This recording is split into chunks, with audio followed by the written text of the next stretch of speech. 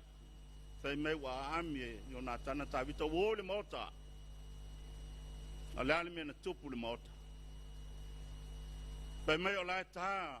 Le la aua Tavita o fafo sei o na velo tutui o ia ili tau o le se au le mo tātou le paia inga suma le vandu o mo o mia le alofa fa le tua le alofa le ngata na upu a le loto le ngata na osi le whenga inga a watatala le ofu tala mea uma le whae longa o le alofa i le uma le paia inga suma le vana le ofuna Ionatana o te tala atu ia te outau o le mamalu le nao le atua wa tō ina atu ina iau tau awai le saufa inga malu tau mautinoa e le o tau a le mamalu o tātou i tū malo le ofu tala loa wa tuina atu ia tau tau. Tau te whai ei le ami o tonu a le atua. E tūsa ma le tau whinga, ma lo tau wala wina. E a fua i le aso le nei. O lisi tā ua o le, tala lea i le wōlea. E a mai ese whiau tā ua mo le nei paia inga. E ala le tātou savalinga i le nei lima tau sanga. O le alofa wha le atua o Ionatana, wa ia so sofa ai, lo la vaf so ta imron tama le ale me utu wale tu Ionatana i lona tama a watu ya Tavita isa Tavita la faya le am yotonu a wale tu lona tama wata lepe ai so tanga le so tanga le atali i male tama o lewa ve sea isa manao Ionatana ilona tama ina ia whaia le amia tonu peitai mo le fie whalongo mo le au le mo tātou le pai aina aua tātou te oe whailu tātou malo mo tātou sootanga whale tangata o tātou sootanga whale ainga le atou te tau langi mātou whalongo longo pea accountability, transparency, good government e mawhaiuna le tau nuu le mena pe a tātou wo i tonu to e alu nei pai inga i le whata ua o tātou sootanga whare ainga a le wa talepe i Ionatana i le vāmalona tama aisa e manao le atua ia whai le amia tonu e tusa maloutou tō whinga mo lo tātou wala wina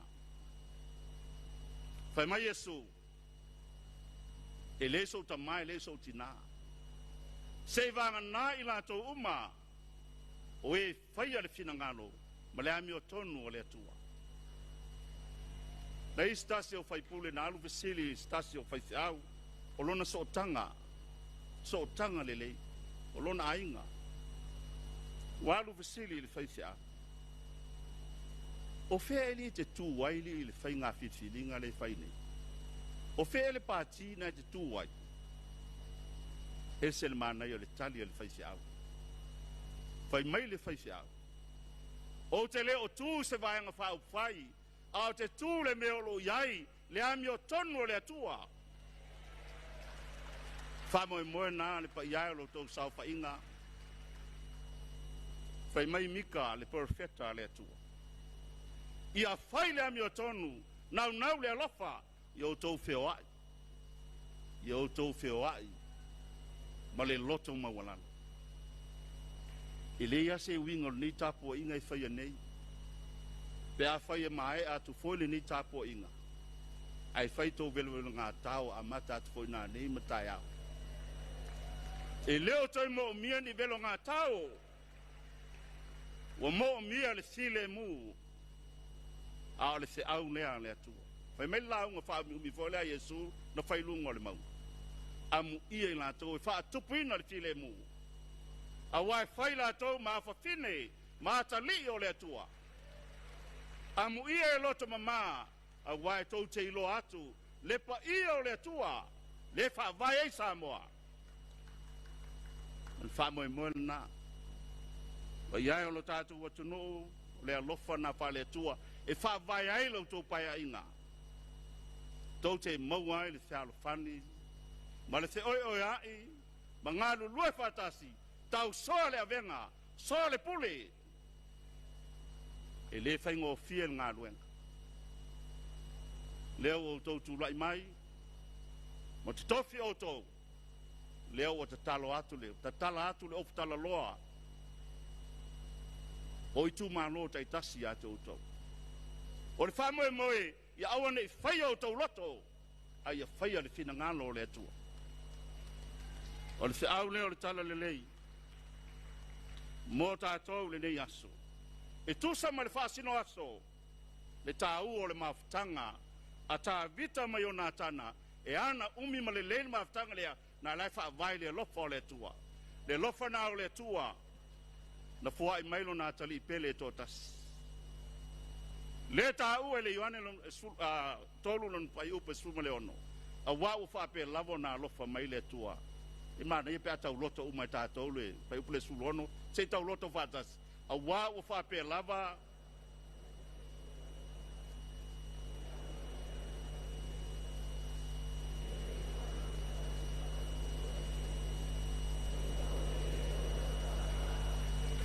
ia manuia lo tau lai mai ia ngare leile atua ia tau i le suafo lo tātou ali amene tātou pese le pese usaunia lau fai pese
lo tule lo mai le malilenga mai no fali wa se mtu pala pala o le ngalwenga safi tai tunga e lo sunga le tai sanu asna sama tunga ngana fa malo fa tai ile usta io e ingo tula fon tu mau fa al pal menne samo o le au tai ina tau manga sai mai a fa tau to ina se su fono le parliament e naten fo ia no fo polo inga mai le au le malo fasisi langa o le aso taimi male no foanga mo le fono tanga le fono au fa tu la fono mo le talaina lo ia io le parliament lo sfulu mo le va o le malo tu to tasi samo o au tui maleli fano vale to solo vile lua au le malo tu to tasi samo e tu saim ta polimas fulu lua le fa vai o le malo tu to tasi samo a fe se la won sfulu o to foi na nei le asolua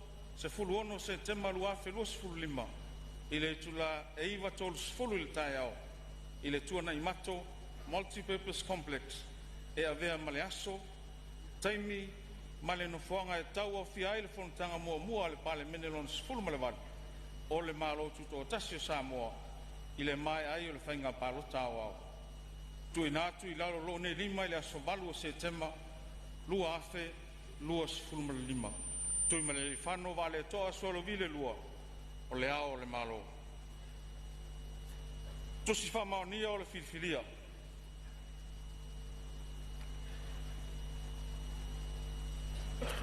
e tu sai male vai ngalima suliva pui lua tu la fono fai nga palota lua fe sul male iva o au tu male li fano vale to solo vile lua au le malo Samoa o te fasil sila ma tu natu le ne tu se fa maoni ai le wata o ilalo e avea masu fono le parliament o le malo tu to tasi Samoa tasi le atinu wain so yalo tu natu ma usainia i vailele le nei asfraile lima se tema lua afe lua sfuma lima tui maleli fano vale to solo vile lua o le ao le malo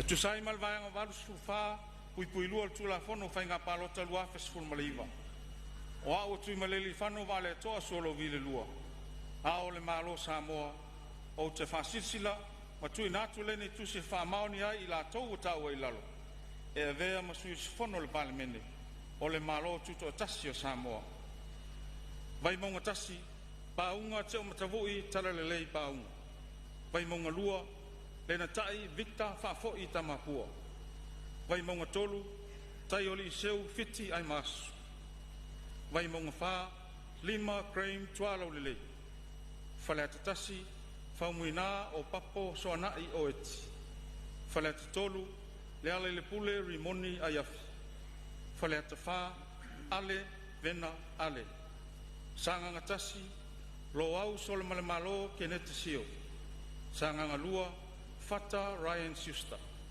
sanga ngatolu sala paulo tuala poto sanga ngafa le fue perenise le levanga ana lo fitasi te solai a pulu tusi upu tuinga mala a ana lo filua ai ono Alec Ekeroma a ana lo fitolu anga seata tanu wasa vale lio tanu wasa peto a ana lo fifa a famasanga leone mati va ili masame a inga ile tai a opa au mulipola a le tofua mulipola fale la tai masama tau lupe matasila la vea ngalumalemana tolongata le fanga mafale ase la masina lupe la tuavao makesi pisi sa fatatasi seve tei fuimono sa fatalua tuia pua fuatongi le toa si umu falongo asuao kapilele le lua falongo falalilitasi to lupe mo ya utele po mulinuku onsemo falalili lua fuimono mayava tito asafo lotofanga fieme Naomi mataafa le pa tu le epa lupe soli ai sailele maliele ngoi ale pata tu pai lunga taufua Edmund taufua ale pata tu pai lalo Fale o mawaianga titi mai a tafua. Va o fonti mau a ti fale si osi pui mai. Ano ama atasi mo e whawo tiules a kui tafunai. Ano ama alua la wofo fondotoe nua fisili piea la wofo. Fasale le angatasi le atinganga matawhai la wina I inga. Fasale le angalua va e lua centenary sa mau. Fasale angatolu na mula ulu pali'i leota sami leota. Fasale angafa tea toala beato. Fasale le angalima bui I inga sione I inga. Nganga monga tasi va'ao salumalo alofipo. Nganga monga lua se wa muli le tufunga fasi toma. Nganga ifo monga tasi Pavea Solomona Paulo. Nganga ifo monga lua fo isala lilo tu'u Yohane. Nganga ifo monga tolu la auli le mali toa pola te vaofosi. Paisi ngano tasi amitua nai malolo tautofi Roma.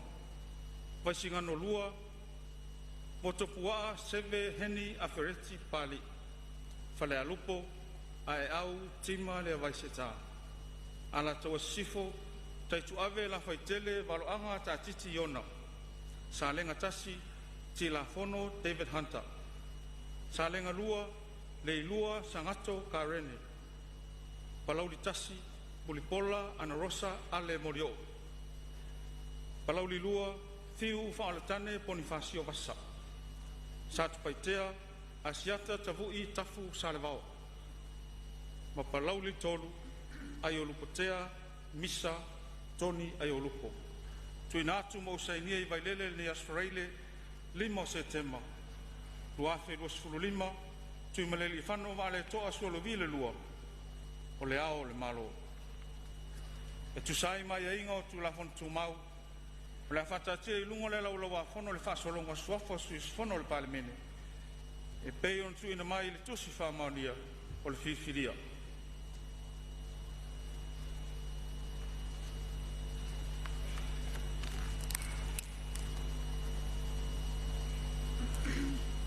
Watalingo lingoa tu o le pea ma vai tangutu.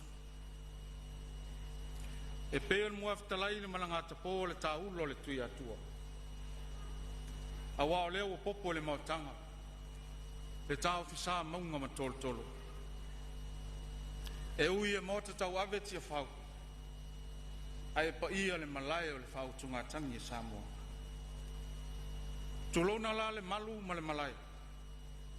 Vai atu le sua lau sunga le taitai o le sauninga.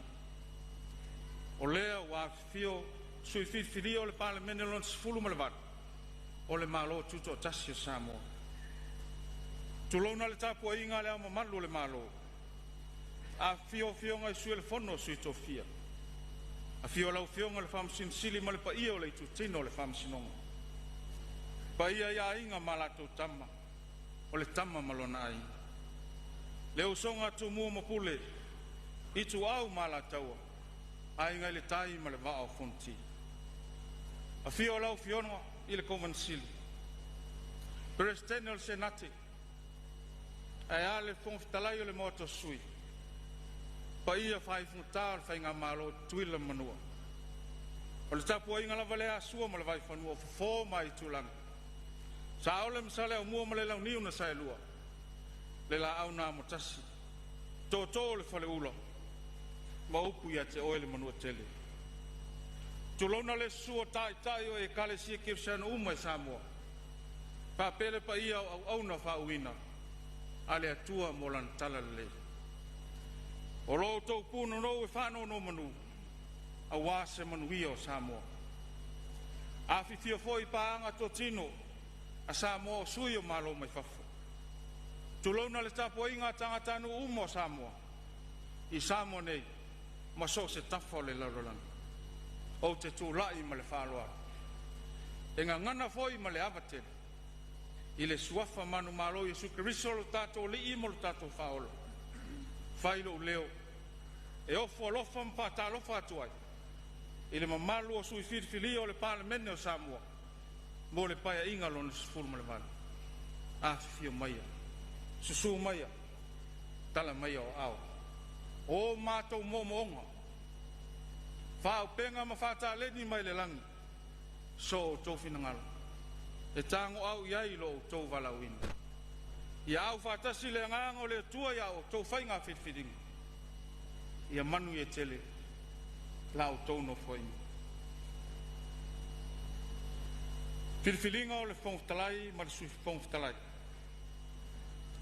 o te fia whailo atu mo le sile fia le mamalo le palemene sa moa o poto o finangalo le fionga i le ao le malo ina ia whamania i le whona o awhai tūla kono e whitwhilia o le whongtalai ma le sui whongtalai e tusai ma le mataupu whasfulu iwa ma le mataupu limasfulu o le whawai o le malo tuto tasi o Samoa whamaoninga o le whongtalai ma le sui whongtalai o te whasisila atu e whapea wa o tau lima ina nei le whasisilanga le vaianga whai o le whatuatua i le tua Samoa o tasi le fast o lona taitai whatasi ai ma sui fono au wai e whapea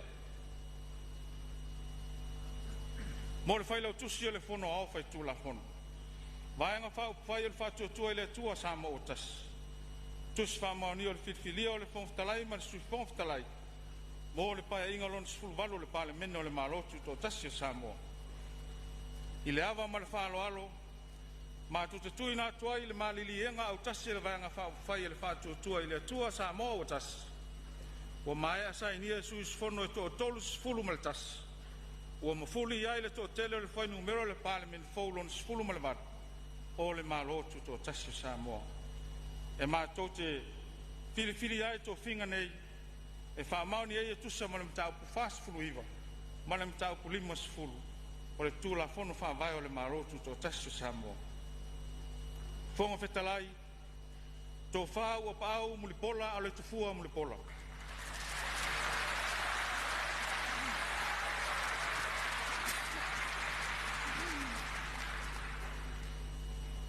sui whonga whetalai a whionga a whamasanga leone mati wa ili masanga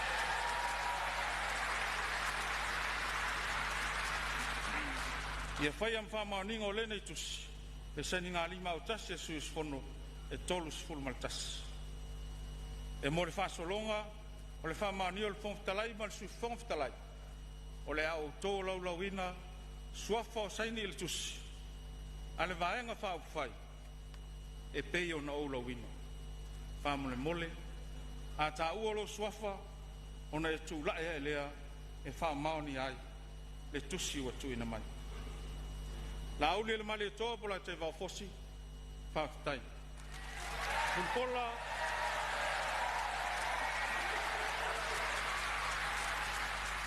Mulipola ana rosa ale morio whaktai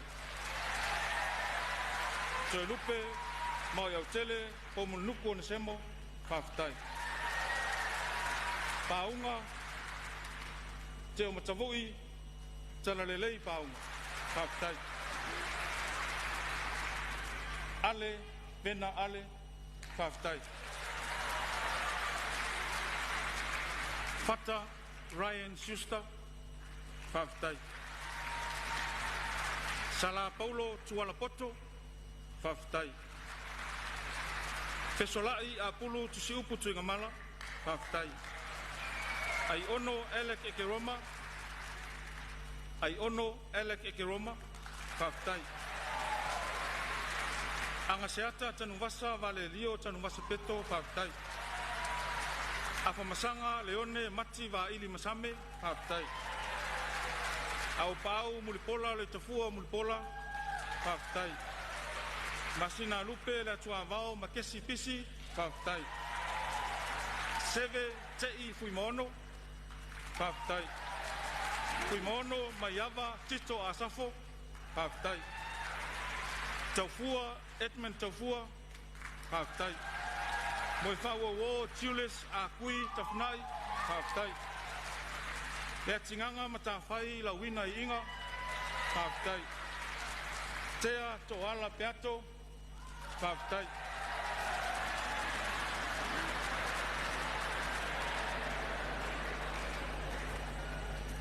Bui inga sione inga. Whaafitai.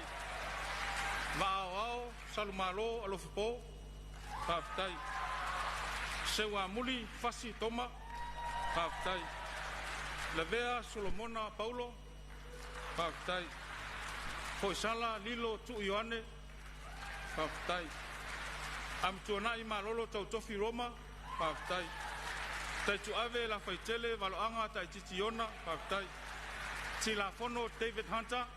Whaafitai. Leilua Sangato Karene. Whaafitai. Tiu Faoltane Bonifacio Vasa. Whaafitai. Asiata Tavui Tafu Salvao. Whaafitai. Maayolupotea Misa Tony Ayolupo. Sainia Maawao San Malol Po Failotusi Vaeng Whaupawhai. O te fia whailo atu, o le swafa le whongtalai ma le sui whongtalai wa whitwhiria. E peon tui na mai le tusi wa utauli maina. Ma wa wha maoni ni tu sai mai ingon tau fast fuiva, ma le mtau pulima sifulu o le wha vai o le malo tuto tasio Samoa. A fionga le whongtalai, to wha awa paau mulipola o le tufua mulipola. A fionga le sui whongtalai, a fionga a whamasanga, leone, mati, ma ili misami. Tus whamani o le tofia o le panmia. Mo le whailau tusi le whono au whai tūla whono. Vaenga whai le whatu tue le tua sa mo tas. Whiriwhiringa o le taitai o le malo mo le pai inga lon sifuluwal. O le pale mene o le malo tuto tasi o Samoa. E tu sai malam tau tol sifulu lua o le whawai o Samoa. Ma tūla whono tu mau sifulu iwa. O mato tui na atu ai le malilienga o tasi uma. O sui e tolu sifulu ma le tasi o le vaenga whai le whatu tue le tua Samoa o tasi. E fili ai le susunga ono po la aule le male toa po la te wafosi. A vea mtaitai o le malo Samoa. Il paenga sifulu valu. E tu sai mal tu la fono whawai. Tu la fono tu mau. Lo sainia. E sus fono e tolu sifulu ma le tasi. O i nei o lato swafo mal sen o le vaenga whai. O te tāpā mal whaloalo lau fionga li palemia mo le lafo.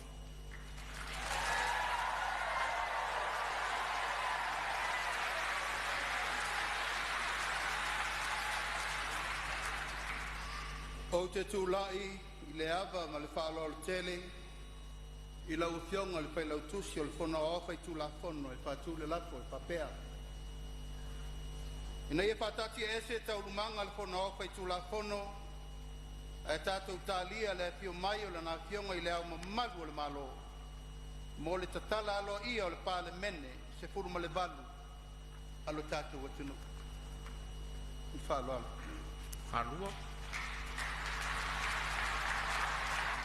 O leo whatu mai le lafo ma u whalua ina. O le siri po le whamaunia le lafo. O e whingalo isa uno mele ioe. Au ese i le leai. Manu malo le ioe.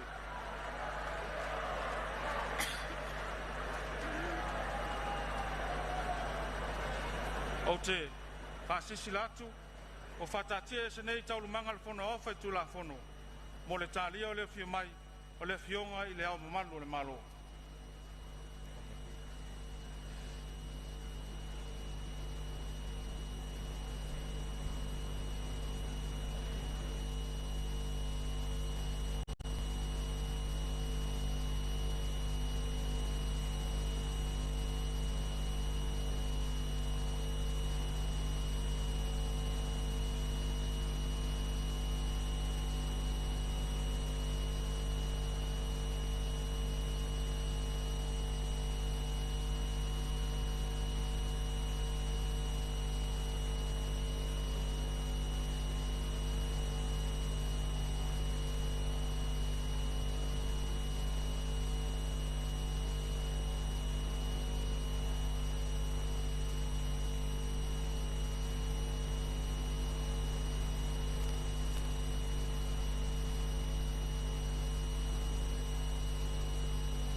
I le avatele, le asanga ia turo le fionga i le mamalu le malo, mo le whatau toino le fionga i le fonftalai. O te tāpā mal whalolo lo fionga le fonftalai na ia tūlai mai. O te tārsanga ina fo i le suisfono mo le tūmalo paloto sanga ngatolu, ma le suisfono le tūmalo paloto palau li lua. Ina ia ouro whawhao mai le fonftalai le laulau ilu manei. Mo le whaia o lantau tonga le loto whamaoni, ilu mo lana fionga i le amo malu le malo.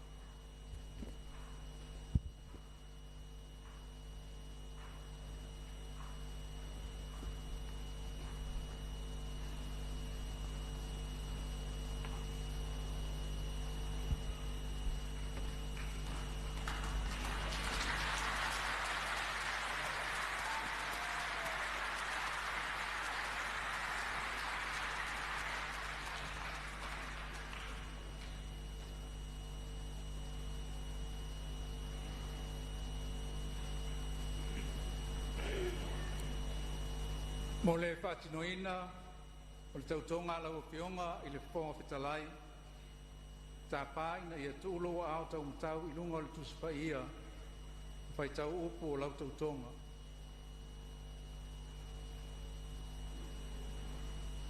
O te tautō i le atua e ona le whanosi u malava. O au au a pāu muripola alo i tafua muripola. O te tautō i le atua e ona le malosi u malava. O le au whamaoni ma tau aveina tonu le lotonu whamaoni i le malo tu tō tasi o Samoa. Ma o le au whataunuina ma le tatau ai ma le whamaoni o utiute e ave ai o se sui sufono ma fufonga whetalai o le pale mene o Samoa. Ia pesoa soani mai le atua ia te au.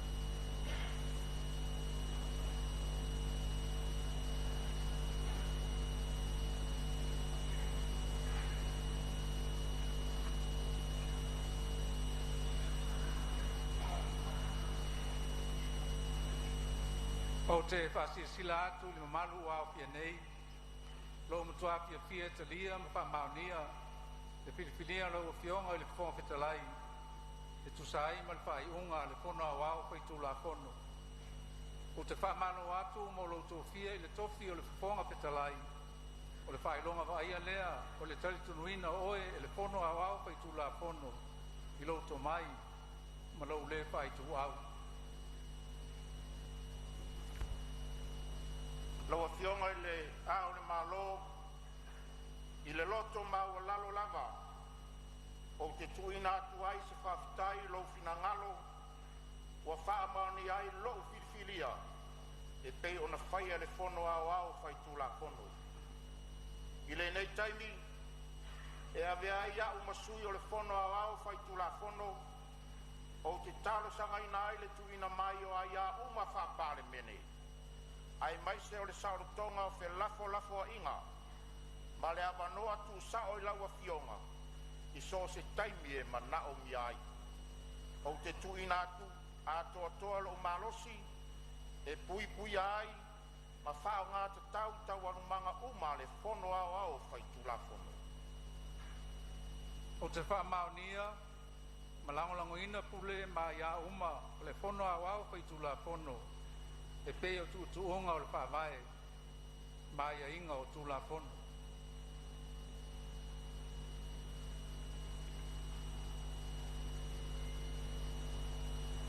O te tuina atu le amano tu sao, mai o le whono a wau whai tūla whono i a te au. O le au mata uina pea i tūre le uma o tau urumanga, a le whono a wau whai tūla whono.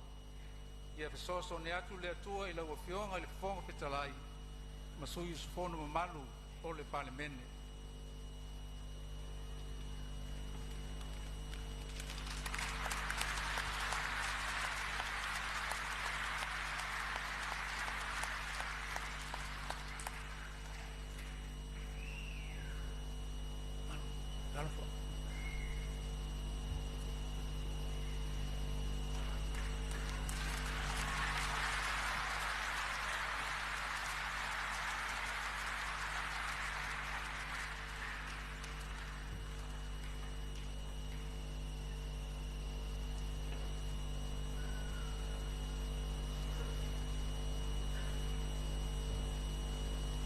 Tapala sunga ile sa tini le mota le fata tia le fai lo malpuli inungo le lawa kon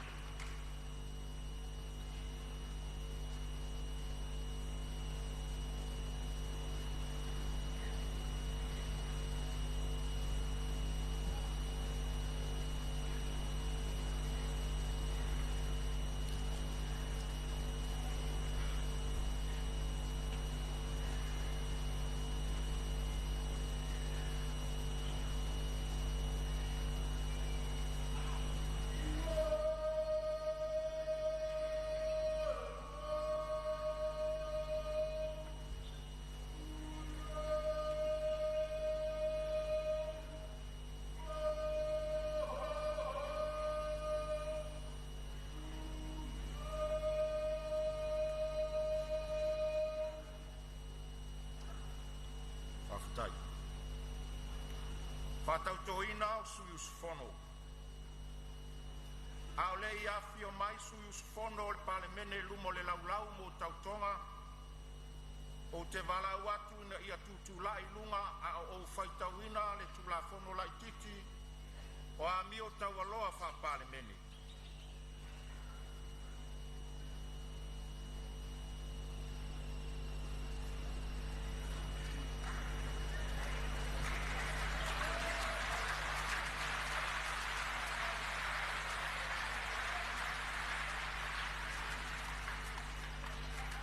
Tula fono lai titi o a mio taualoa fa palemene. Fa matalanga o fa moemoenga. O le matafa i oi patino a suis fono uma o le palemene.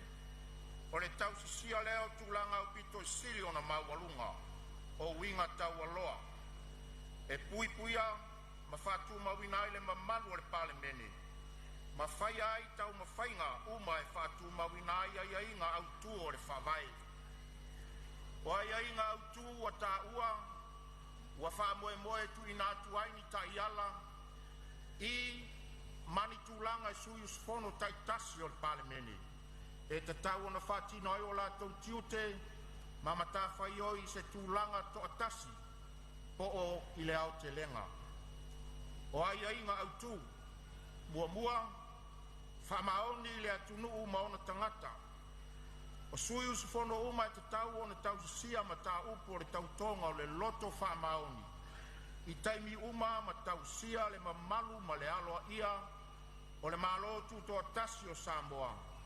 Ana wha la potonga ma ona tangata. Lua, wha alo alo i tu la fono. E te tau i sui usufono uma o na tau sia tu la fono o Samoa. Ma pui puia ia inga autu o lo i to tonu o le whawai. Tolu, whaalo alo i tangata uma. E te tau i sui usufono uma o na whaalo alo i isi sui usufono. Tangata lautele ma ofisa mautofi o le malo. Whapea foi ma le ngaluenga i tūlanga mamalu. Whamaoni, le wha i tū au. Ai mai se le whaia o le ami o tonu i taimi uma. Whatinonga le lei o le pule. E tatau i sui usufono uma ona, lona pui pui a, whatulanga la tau mata upu tō tino. E pui pui pi, whao ngaso se whamtalanga ma whamtalanga uma na maua mai i o la tau tofi whaale malo. Ma le pui pui si, Fatinoina o so se malosi, po pule na maua mai o la tau tofi whale malo. Mō nā o le lelei o tangata lautele, ma pe a whai e tūlai mai o so se tūlanga tala whea ngai. Ma se tūlanga moni e whete e na ia ia ia. Pei i tūlanga tau tupe a le suyu su fono lava ia. Tupe wha le tūla fono po se a ia le suyu su fono. E ta tau ana mana o mia e wha sila ina atu. Ma le whai o so se la sanga. E ave se ai sea whete na inga. Po o le le a wai atu i le na feutanga inga tau pisinisi. Mana onga whapitoa mo minsta ma istangata o lo umia tofi whaale malo. O suius fono uma o lo umia tofi whaapale mene. O so se itu a inga ua mana o mia usta ia ato o toa ia inga au tu. E pei ona whamatala inga i luna. Ma e le te tau. I lalo so se tūlanga o na whaia o so se whai unga. Po le tuina atu se malosi o so se itu a inga. Po o lea lava, e tu sai se mata upo le a mawai e le sui su fono. So se whao po ponga, i ana mea tō tino, po o se wha manuianga. Whasalanga. O le solia o le nei tu la fono la titi o le a onu tango fia el komiti o tūlanga alo ia, ma mi o tau aloa, po o e pei ona o le a fua ina, e le pale mene. Whaftai, ia lala mai lalo, tō fionga.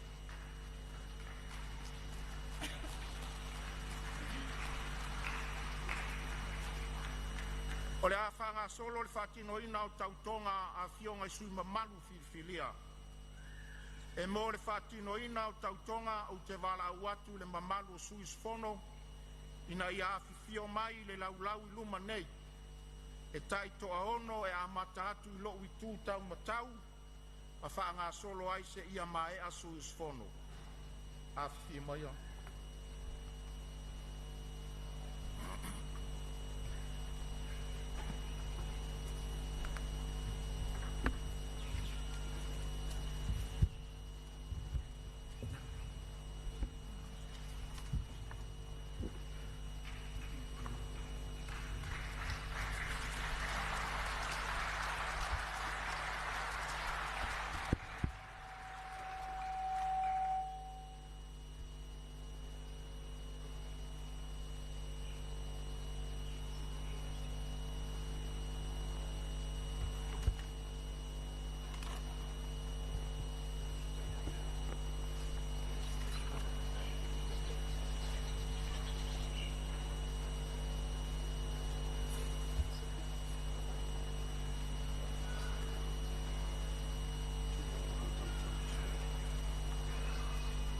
Tōro au tau matau lunga tuspa ia, a whai tau tonga, ma tau le suafo le sui su fono lava ia.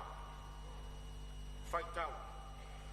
Au, o la lima ki toa papasi bobo, o tau tō i le tua e ona le maalosi o malapa, o le au whamaoni ma tau a veina tonu le loto tonu whamaoni, ma loto tasi sa mo. Ma le au whatamuina ma tau i whamaoni o tūsi, e lea ia o sius pono le pāmene Samoa, i le sosani mai le atua i atia.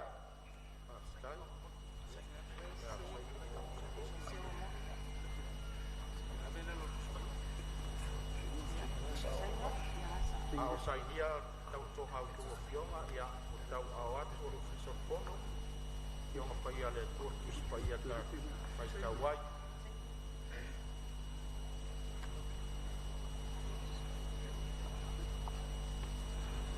Pai ma sosoani au tua fionga, suna malu o whanmeni.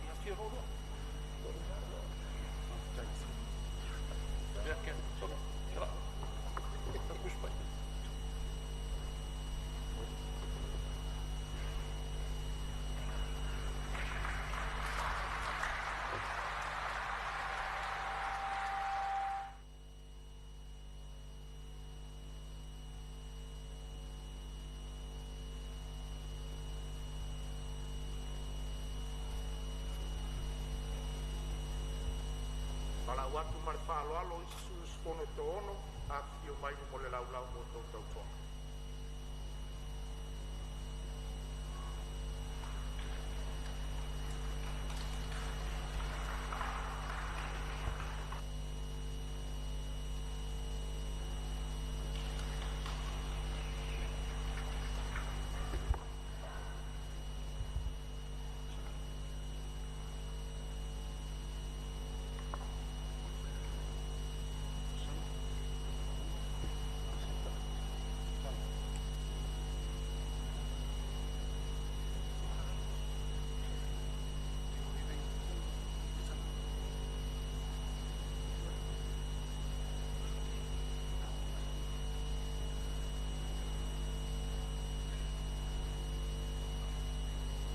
lo au tau matau lungo tuspaia ma fai tau i tau tonga matau le sua for sulu fono la vaia fai tau O mani la wile a whakarani o te wasapeto.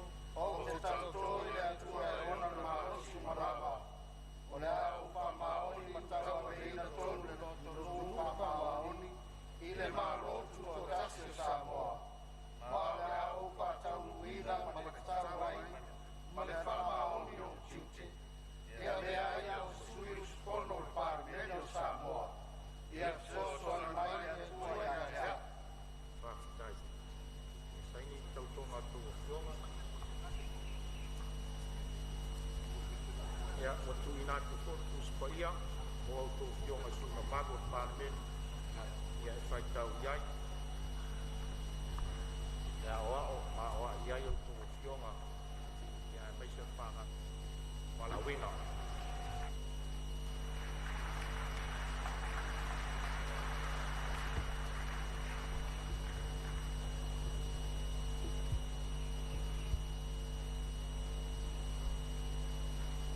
Wala watu maripalo alo i sisu ispono to ono a fio mai le laulau mo to tautonga.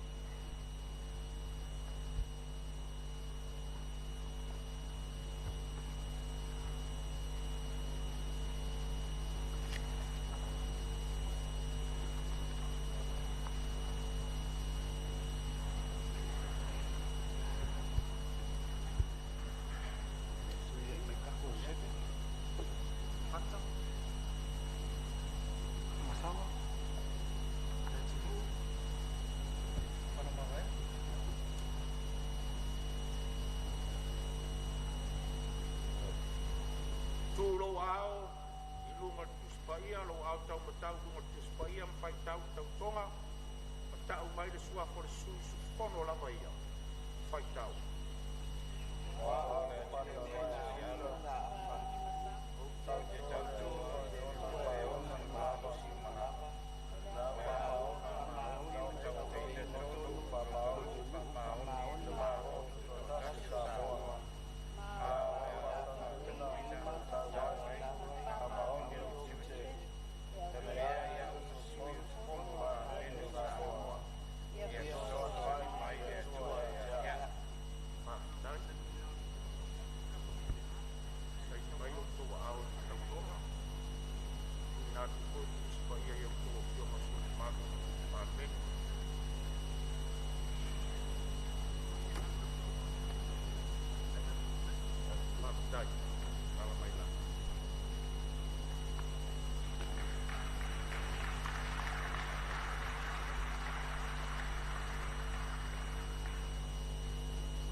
Pala watu maripalo alo i sisu ispono to ono ia fio mai le laulau mo le tō tautonga.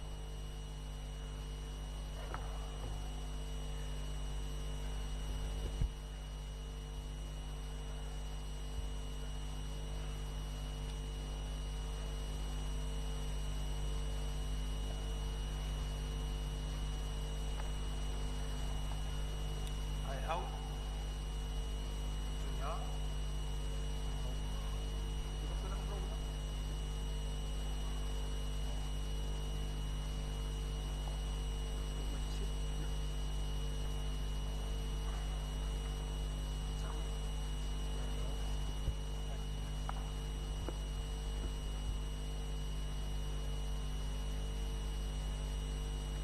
Lo au tau matau lunga tuspaia ma whai tau tau tonga matau le sua for sui su fono la vaia whai tau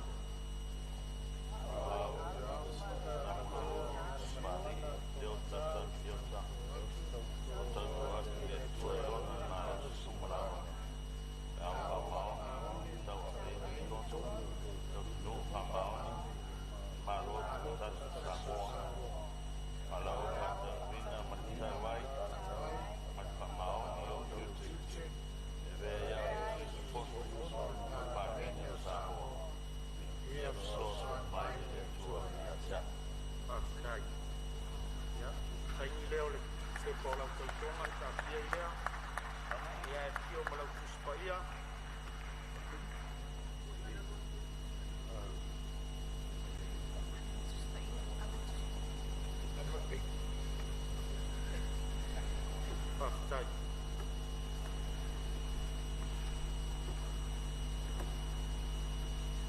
Whawau pea o na wala watu le mamalu isi sui skono e toono i a tala mai a ao le laulau mo te whātinoina o tau tau tō.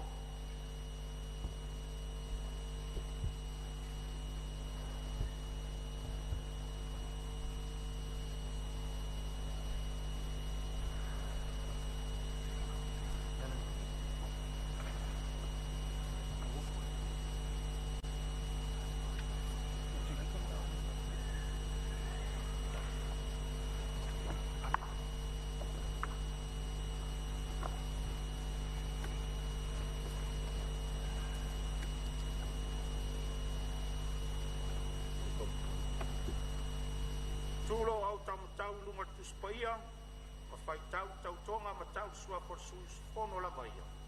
Fai tau lo. Oh, jana le pone ri pone ya yaki.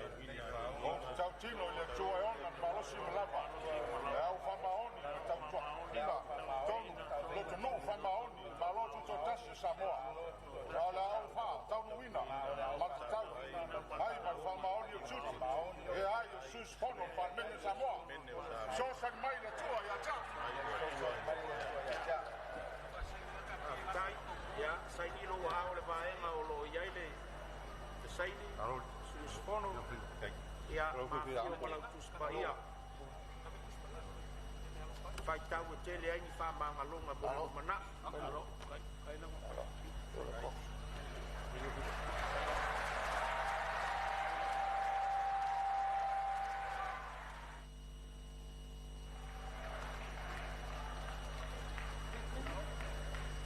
Wala watu ma le whāloalo i se sui skono tōno na fio mai ma tala mai a ao whātinoina o tō tautonga i le laulau o rumanei.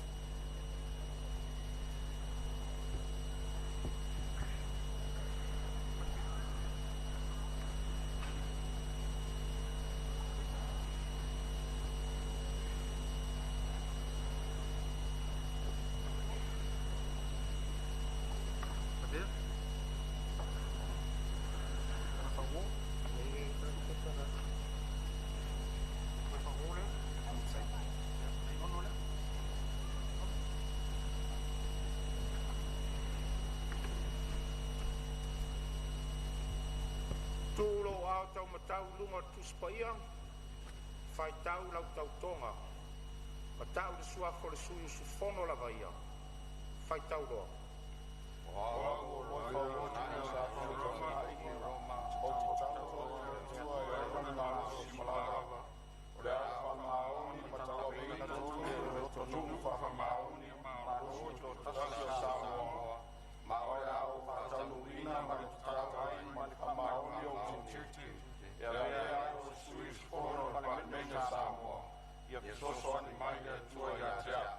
Whakasai o tō whionga, ia saini lau tō tautonga, o na tātia pēle o le pepe pāo. Ia, whai ena ngā rue ngāni, whai lai tusi. Ia, aia whio ma ame le tusi pa ia, ia, whai tau ia so unga.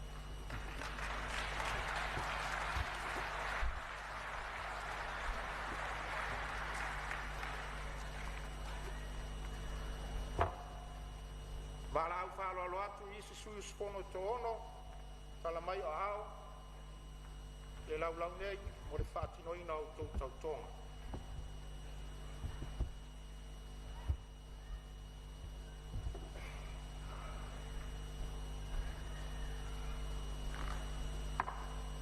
Te jobi. Tina fono. Acerta. Aeroporteur. Sana pangula.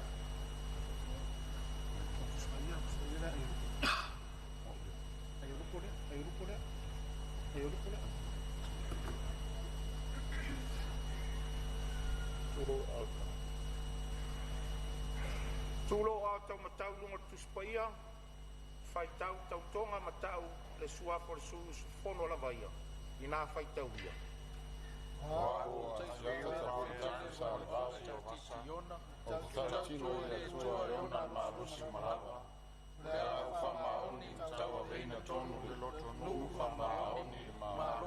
tasi o Samoa. Mara o whatautuina ma le tawai ma le whakaoni o kiute. Ia mea ia kusui solo para mene Samoa. Ia soso ni mai le tua ia ja. Whaafitai, ia. Saini le pe portautonga o na taatia pelea, wha umai le ofisa o fono. Ia ai tala au malau tuspa ia o le mea alofa o tuinatu. Whai tau le tuspa ia ma te talo ia so uma.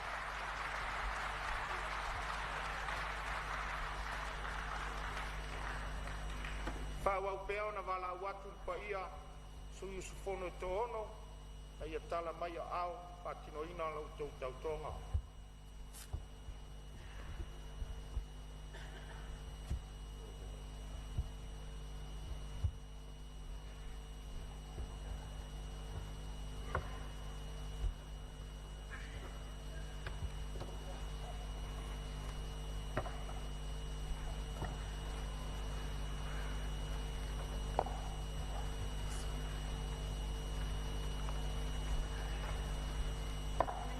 Tai ori seu leo?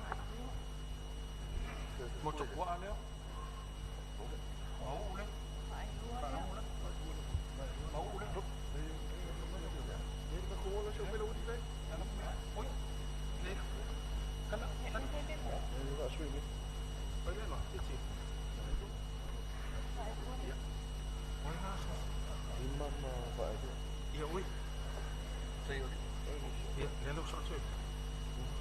Dominang ada, Pak, dominang apa pula sakit?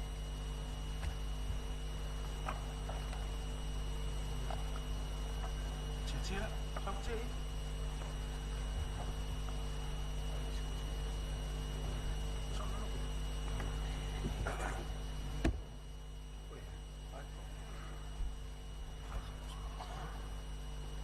Tulo au tau matau lunga tuspaia, pafai tau di tau tonga.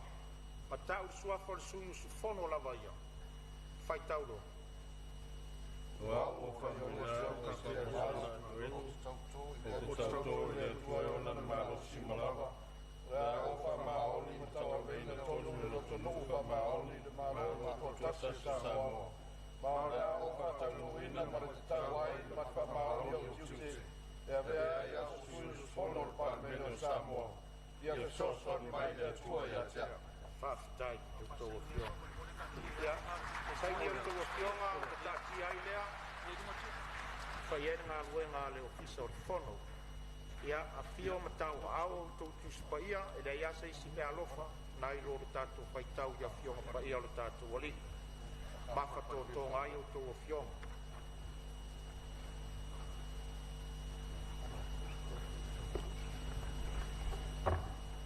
O te wala au whalo alo atu i sui spono lo tutoe o tātou pārmene a whio mai ia mo le wha tautoina o rua whionga.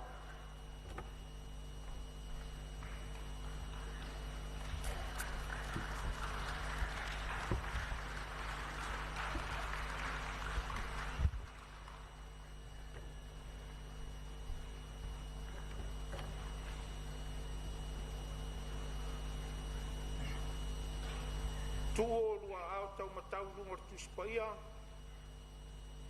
ma whai tau tau tonga, ma tau suafa o le susu fono la maia.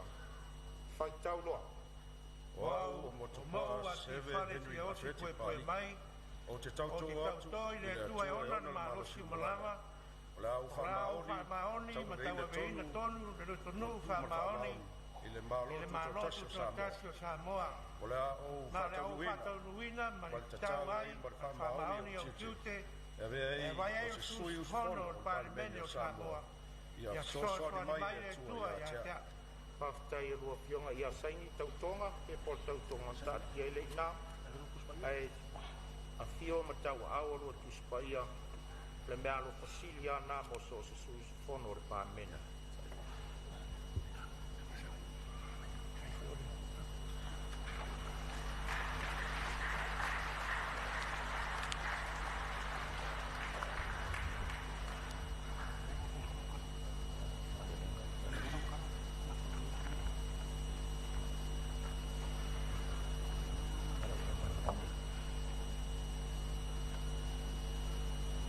Ma le lenga mai le nofo ali. Ta talaina alo ia o le palemene lona sefulu ma le valu o le palemene o Samoa. I le awa tele o te tuina atua i le awa noa mo le malelenga a laua fionga i le au le malo.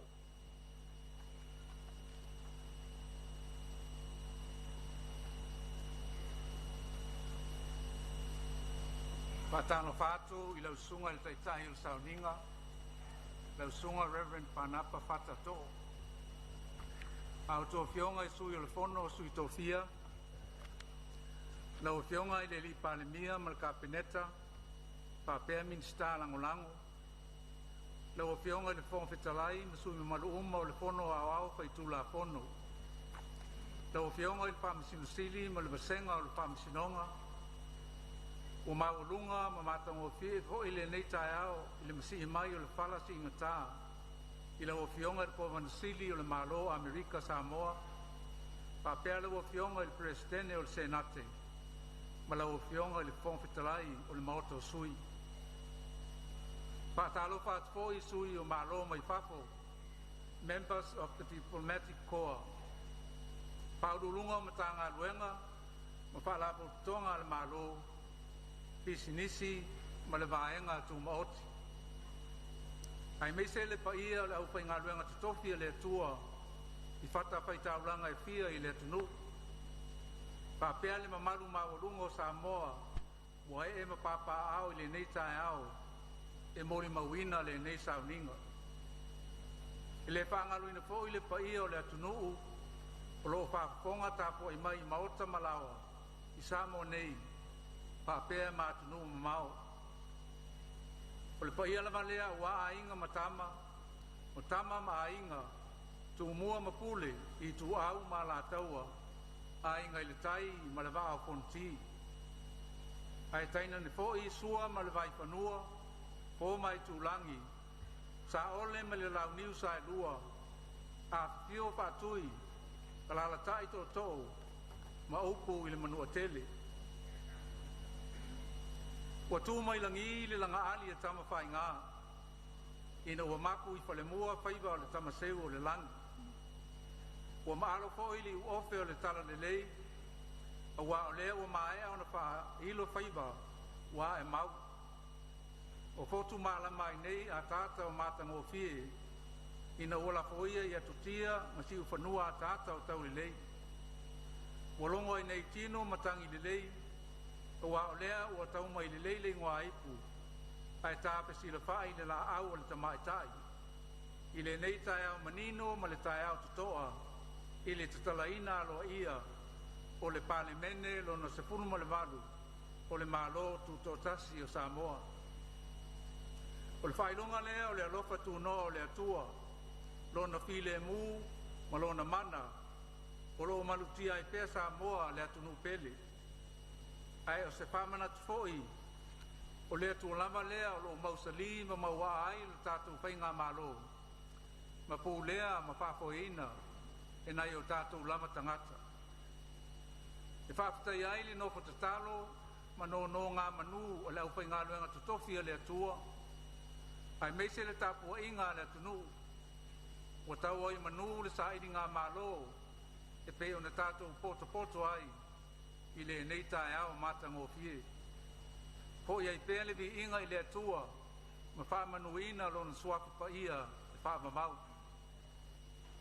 Tō whinga ma pule wha soa mai e le atua, ai whai mai le whai salamu, a whai e le atina e le li le whale, e ngā lue fua i la tō e atina e.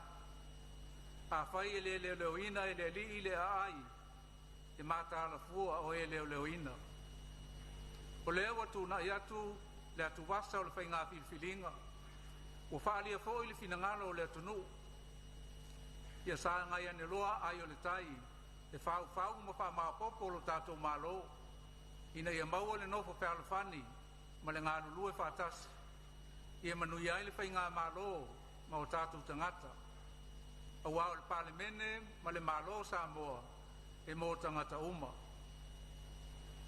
O le laulau ta ua le nei, o te mamoli atu ai le wha maro i lau fionga i le li palemia o Samoa, lau susunga la uli le mali atoa polota e vafos.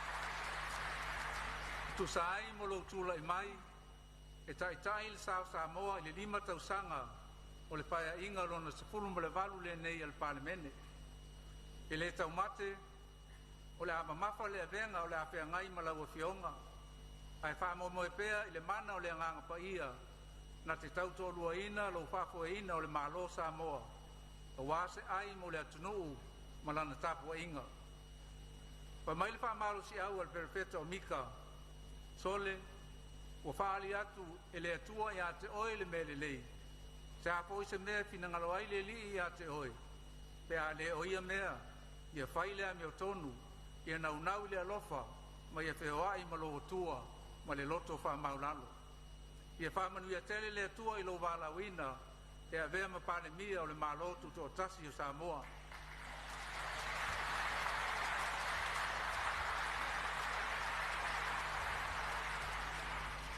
e mamoli atu foʻi le faamālō i lauafioga i le sui palemia faapea le mamalu o le kapeneta ma minista lagolago i le filifilia o aʻoutou afioga i nei tofiga tāua a le tatou mālō ia taʻitaʻina i le manuia ma le filemu o le atua lo outou valaauina auā se manuia o Samoa o outou mamana e mamoli atu foʻi le faamālō i lauafioga i le fofoga fetalai lauafioga auapaau muripola alo i tafua faapea lauafioga i le sui fofoga fetalai lauafioga i le taʻitaʻi o le ituagai ma sui mamaluʻuma o le fono aoao faitulafono o Samoa ua faamālō lo outou tulaʻi mai lou te tauaveina le faatuatuaga ma finagalo o outou i tumālō i le lauliliuina o le tofā ma le faautaga auā lava se manuia alualu i luma o le atunuu ia faamanuia tele le atua i lo outou valauina e le faitiatia foʻi le agaga faafetai i lauafioga ia me Naomi mataafa o le saavea ma palemia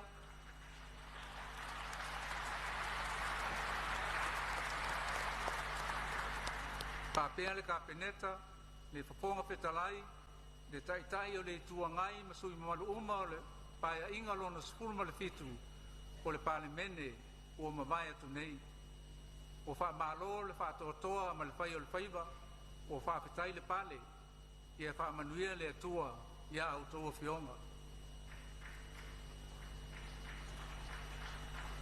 e momoli atu foʻi le faafetai lauafioga i le faamasinosili ma le ofisa o faamasinoga mo le tauaveina o la outou pito laau ao faagasolo tapenaga mo le faiga filifiliga le atunuu ia taʻialaniga pea i le agaga paia la outou galuega auā le tausiga o le tulafono e lē faagaluina foʻi e galuega pitā sa feagai ma le alii komesina ma le ofisa o faiga palota faapea faaululuga ma le aufaigaluega a le mālō o e sa galulua i le faafoeina o le faiga filifiliga le atunuu ia magaluega masani lava faafetai mo lo outou sao tāua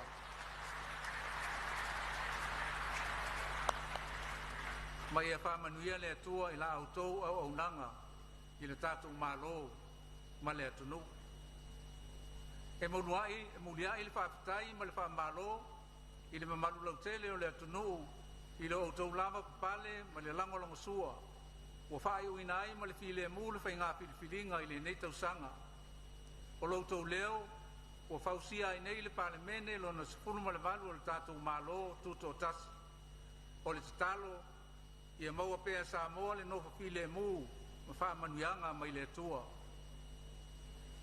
le mamalue o le palemene oupu e masani ai le atunuu o le tele o 5 e mamā ai se avega o le tele foʻi o sulu e maua ai figota lelei o nei foʻi tau i le gata ina faasinoala i galuega masani o le tatou soifuaga ae ua tala feagai foʻi ma le mamafa o tiute ma matafaioi o le afeagai ma outou afioga i le tauaveina o le palemene o Samoa o lea ua tuuina atu le faamoemoega o la outou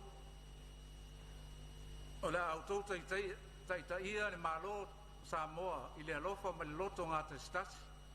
A walawa se manuia mo fioanga mai tu malo. Pa pe foi tangata no uma o Samoa.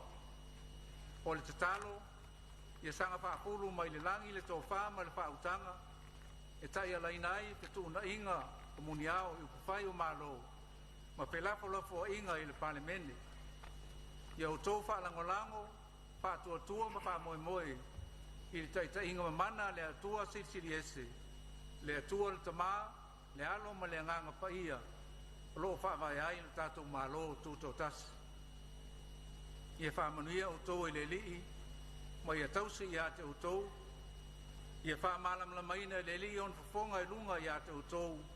Malo whaatu i ate o tō. Ia whaasanga mai le lii on whafonga i ate o tō. Ma tu i nātu i ate o tō luna while mū. Ia whaamanuia tele le atua i le paia, ma le mamalu o pota mai le neitai au. Pāpea sa moa au au. I le whaalolo tele, o te whaasila atuai. O te talaina lo i nei le palemene lo na sifuru ma le walu. O le mālotu i tō tasi sa moa.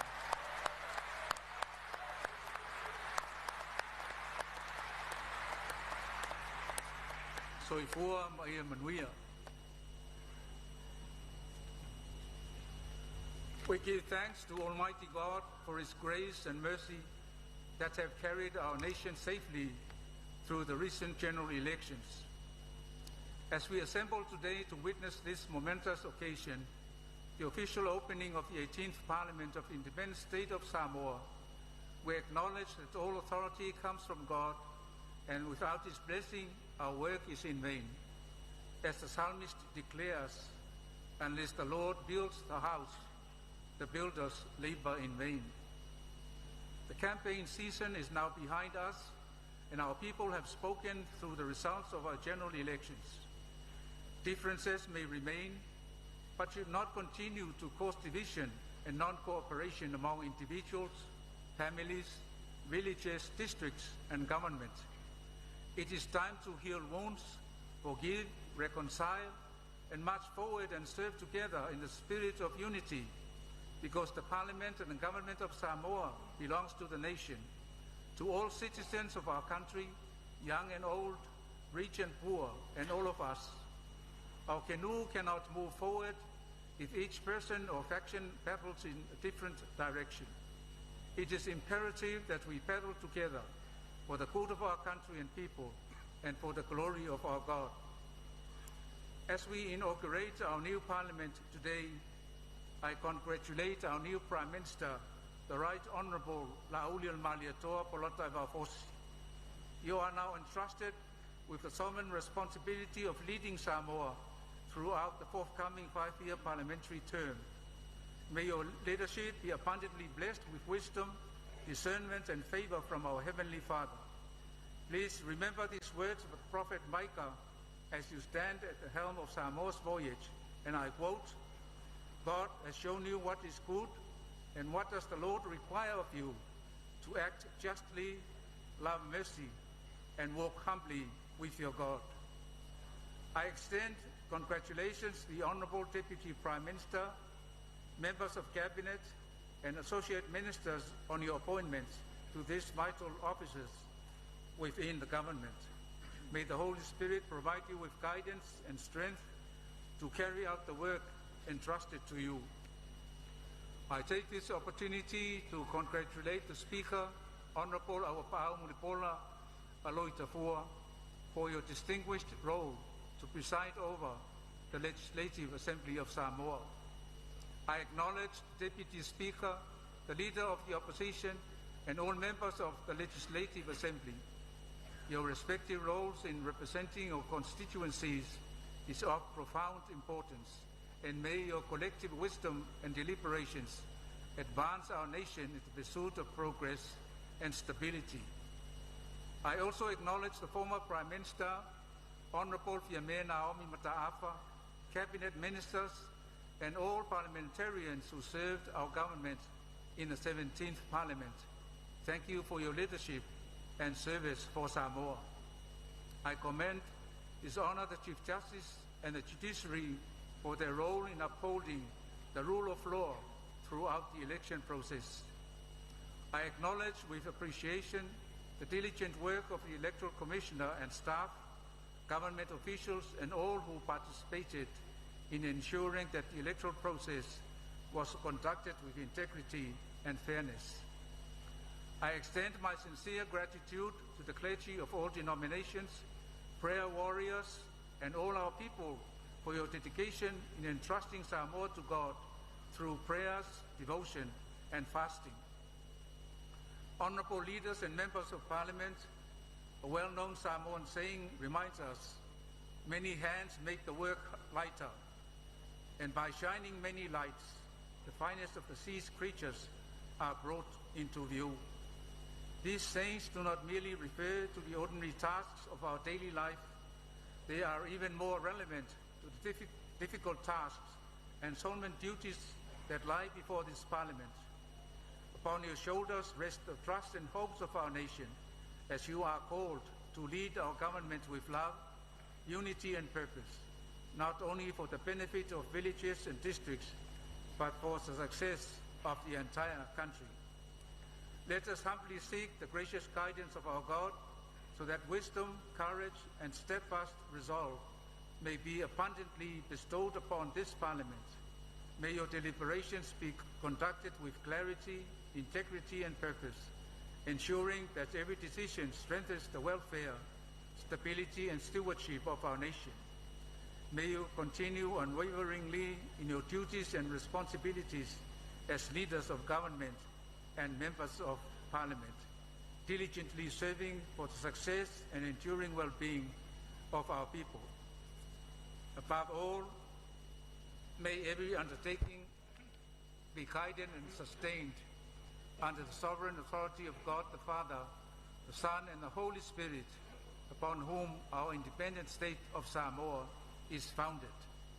May the Lord bless you and keep you. May the Lord shine his face on you and be gracious to you. May the Lord turn his face toward you and give you peace. May our Almighty God grant you favor, wisdom and strength, that you may faithfully and effectively fulfill your calling. With all due respect, I hereby officially declare open the 18th Parliament of the Independent State of Samoa. God bless you all. Soifua mai manuia.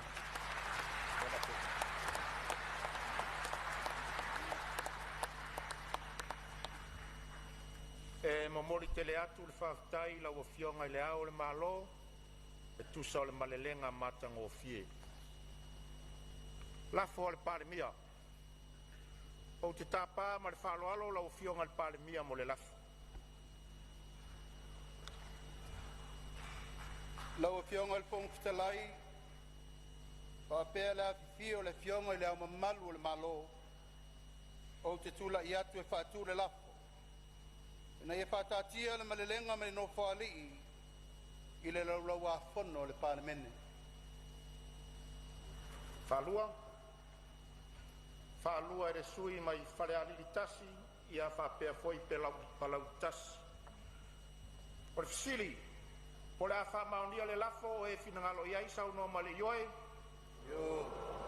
Au ese le ai, ua manu malo le ioe.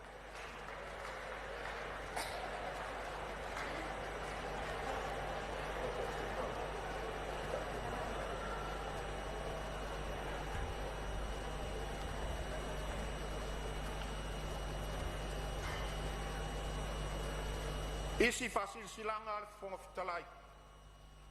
O te fasilsilatu le komisi fa Parlemene e peo na ai tu la fono tu mau se lau fitus furu. Rona filifilia iai o taitai o vaenga fa upfai, ma sui su fono e fa pea. Taitai fono le komisi o le fonga fitalai. Sui taitai fono le komisi o le sui fonga fitalai. O isi sui us fono o le afionga il Parlemia, a fionga taitai o le tuangai. Ma se sui fono si nia e to fia fonga fitalai, e avea masui o vaenga whaupwhai e angai ale malo.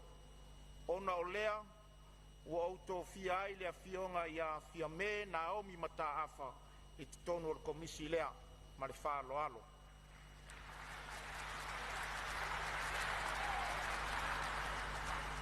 Ma o le au sui ai le whanotanga mua le komisi whapale mene le astofi se fulu ma le valu se tema lua afe lua se fulu ma le lima i le itulai se fulu le tae au. Mo le whātulanga ina o le kālena o aso fono o le pale mene. Mo le tausanga lua afe lu fulu lima, lua afe lu fulu ono.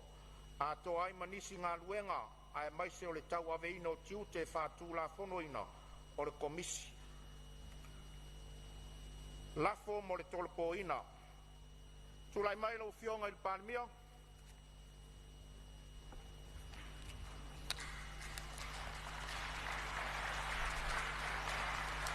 Lau fionga il fonga fitalai o te tula i atu e whaatu le lafo. Ina ia tolo po ina nei tau lumanga le pono au fai tula fono. Se ia iai saso. Whalua e re sui mai whare alili, numeritasi, ia mapalauli numeritasi. Fasili, o le a whamaunia le lafo, o e u finangalo iai sauno mali oe. Au ese le ai. Ua manu malo le ioe.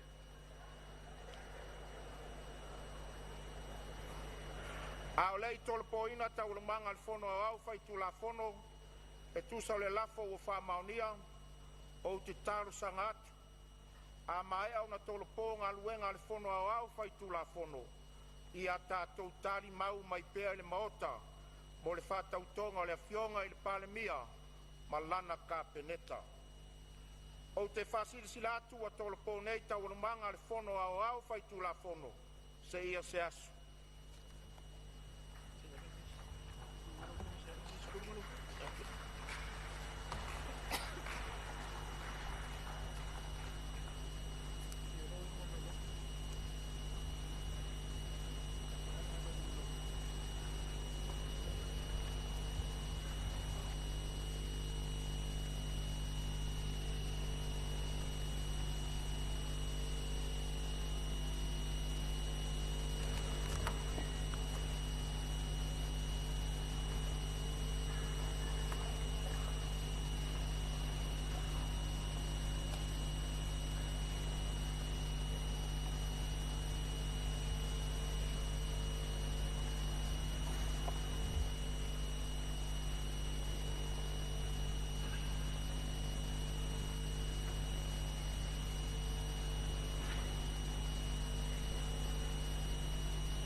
O te whaasiri silatu, ua amaitaina nei, le sauninga alo ia whaale malo, mo le whatautoina, le fionga i le palemia, le sui palemia, ma min stal kapeneta, ka piam min stal angolango. Le soifua e whaavawaue, e uane le foafoanga i lo sirisiri ese. Ua e whaafotu lea o tea, ma e fuatia le sami i lo alofi. ua e whaolo i le ua ia toa i o nautu. Ma e whae e le tausaga le pale alii o lo uanga le lei. Pe mātou te whaofo ea ia te oe i sea. O oe na le whawai, o le afuanga o le malo tutu atasi o Samoa, le atuai, lo mātou oli. Mo mai a ona pai lango pa ia o le mota. Pa pena fu unu taoto ma le lenga ala na fionga i le ao ma malu o le malu. Manatu lea, fa a wau le sauninga. Tui natu, o le tusi wha maonia, o le tufinga, o le palemia i le fionga i le ao ma malu o le malu. E tu sai ma le matau putolu sifurulua, pui pui lua, pui pui a, o le whawai o le malo tuto tasi o Samoa, a wheivi se lau ono sifuru, le tofiai, e le a o le malo e avea mo palemia, ia taitai fono fo i le kapeneta, se sui o sifono o le palemene, o ia lea ua iai le whatua tuaina, o se vaenga e totele, o sui o sifono o le palemene. La ufionga i le awa malo e malo, i le awa e tatawai, e tu i nātuai, i la ufionga le tusis whamaonia, mo le tō whieina, o le fionga i ala auli ale mali atoa, o la tai wafosi, e vea mo palemia, mo lau whamaoninga.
Ngale.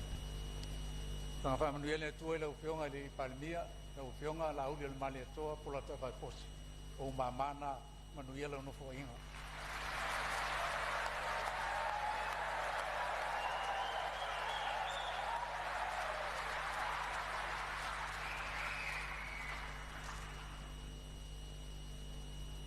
Ina ia tusai, ma le matau putolu sifurulua, pui lua, ma le matau putolu sifurufaa, o le whamae, o le malo tutu tesi o Samoa, a whiwhi se lau ono sifulu, o te tapai, ma le whaaloalo, lau a fionga i le palemia, lau a fionga la auli a le mali atua, pola tai wafosi, ina ia e fio mai, i le luma o le lau nei. Bo le whatino ina o lau tautonga, i luma o lana fionga i le au malu o le malu.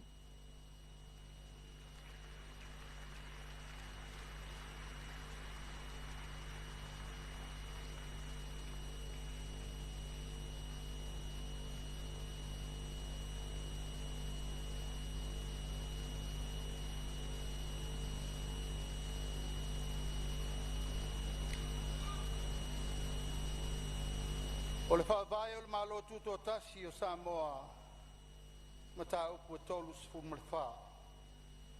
Tautonga a le palemia.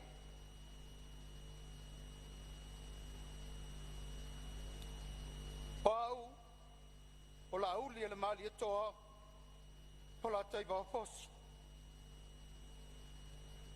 Ona o whiriwhiria, matalia e vea ma palemia ma sui usu whono le kabineta. O te tautō I le atua, he ona lona malosi o malawa e whapea. O le autu ina atu mo le ato toa, I le me silia I lau whamsinonga. I teimi uma e whapea ai o na manaumia ai, lau whaalinga ma lau whautuanga, I lau fionga I lau mamalu o le malo. Mo le pūlea le lei, o mata upu o le malo tuto atasi o Samoa. Mai o le au le whaia, se whaalia po se ala tautino, po o le whaala tua o ia mata upu, e pei o le whelaflofo inga ai le kapeneta, ma komiti, papea le whono whatonu. Ma sa tu ina atu, ma lau tu singa whailoilo, pei tai ia vea uma, o le a vea au, ma se palemia, moni ma le whamaoni. Ia fesoso ni mai, le atua ia tea.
Pui lua, pui pia le whaavai o le malo tutua tasi o Samoa. O lau whautuanga mo le tōwhia ina, o ia fionga sui mamalu le pārmene. Mo le tō lau lau ina o lātou swafa. E a vea ma minista o le kabineta.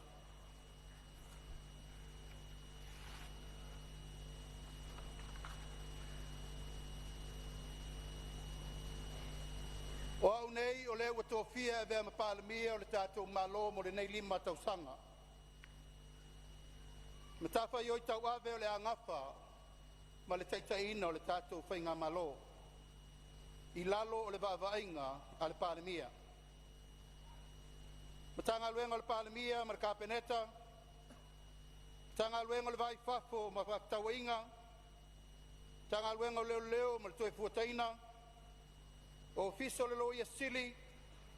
Komisio le toe fuataina o tula fono a Samoa. O fiso o sulfainga.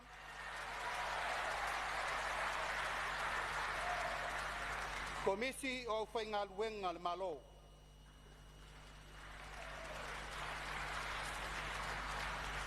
O le sui fono le avea ma minista lango mo le ofisa o le palemia le fionga ia vui I inga sione I inga.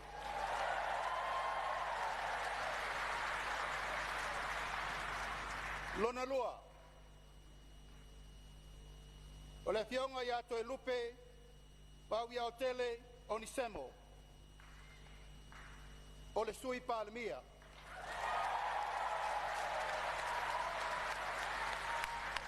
E amata atu I le solo na whama maluina se iau lia mati o le lua ape lua sifuru malevalu. Ta whaioi o le angafa maia ta ngā luenga te tele le malo ba waunanga te tele. Minista lango le fionga ia tautuave, la whaitele, paloanga taititiona. Tolu, a fionga muripola ana Rosa Ale Morio, o le isi lea sui palemia. E amata lo na whamaluina mai a perila luape lu suvalu, se ia whai wina, no fo inga luafe tol sfulu. Le angafa o ia ma le vainga o tanga luenga o tupe al tato malo. Tanga luenga o whalapa o ptonga tu maoti ale malo. Minista langolango. To whaia asiata te vu I tafu sa le vao.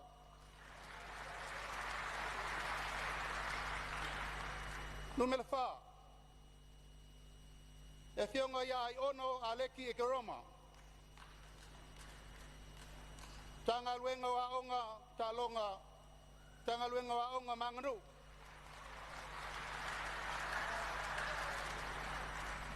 Minista langolango le atinganga matawhai la wina I inga. 5. To whae pesolai a pulu tusiu putu inga mala. Matanga luenga o wham sinonga.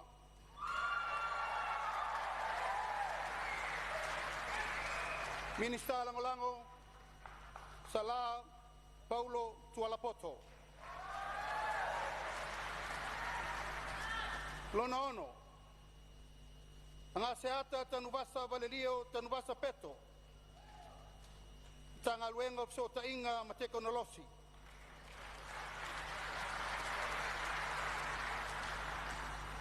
Minista langolango Leilua Sangato Karene. Lona fitu. Tofaya masina lupe le tua vao makesi pisi. Ole matanga luenga o tiute.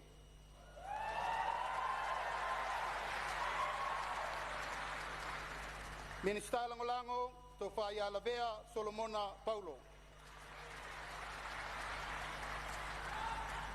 Balu Sebe Anapu te I fuimono. Tanga luenga o siusiumanga. Minista langolango Taufua Edmund Taufua.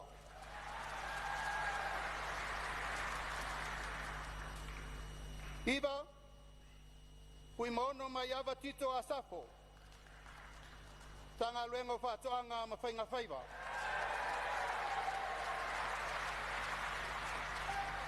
Minista langolango Ayolupo Tea Misa Tony Ayolupo.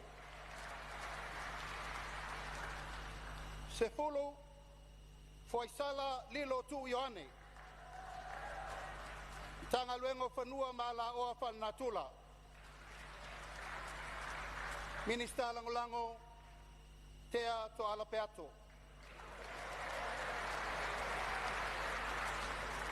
Se fulutas,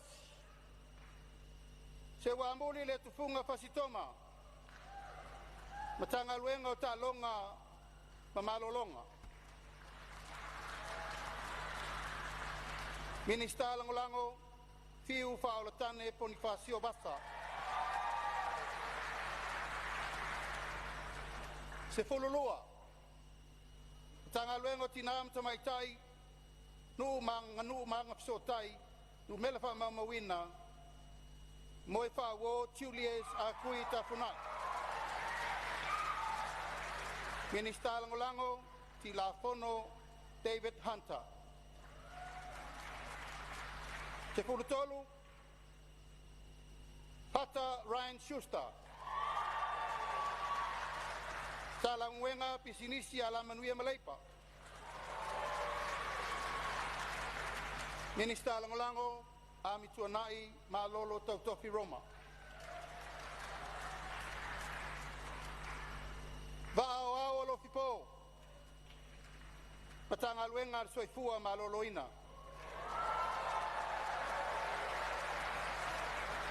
Minista Langolango, Ale Vena Ale. Bale minista muli olam tang luengo tupe maua ma ofiso sutusi paunga te o matavui tala lelei paunga. Lau fionga ilea mamalu o le malo ma le whaafafonga anga Samoa o le filinga le nā na tātou tau whaita talo ai le tua e fili mai taitai mo le nei no koinga toi fua mai manuia.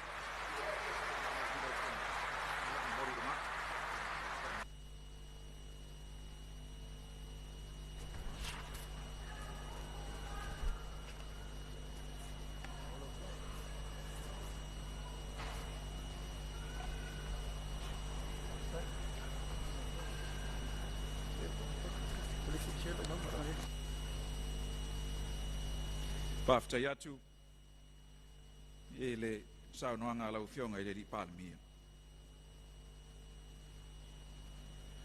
E da e tusai ma le matau putol sulua, pui lua, pui pi ei, ma le matau putol sfurfa o le whawai o le malo tuto tasi o Samoa o te tapai ma le whaalolo fionga e minista ua tola ulawina ma whailoa e le fionga i le taitai o le malo. Ina ia o tautu tūlai, ma fio mai i le laulau i luma nei. Mo le whaatinoina o a o tautu tonga i luma o lana fionga i le ao mamalu o le malo. Le fionga to e lupe mau i au tele pau morinuku o ne semo o le sui Palemia o le minista o ngā ruenga whelaua inga ma tina e te tele. Le fionga, mo le pola ana rosa, ale, mo le o le minista, o tupe, whapea foi, whalaptonga, ale malo. O le fionga, ai ono, ele, ke Roma, o le minista wa onga, maanga nuu.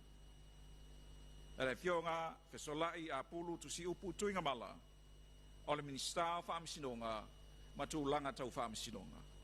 O te tapa ma le whaalolo, e fionga i minista.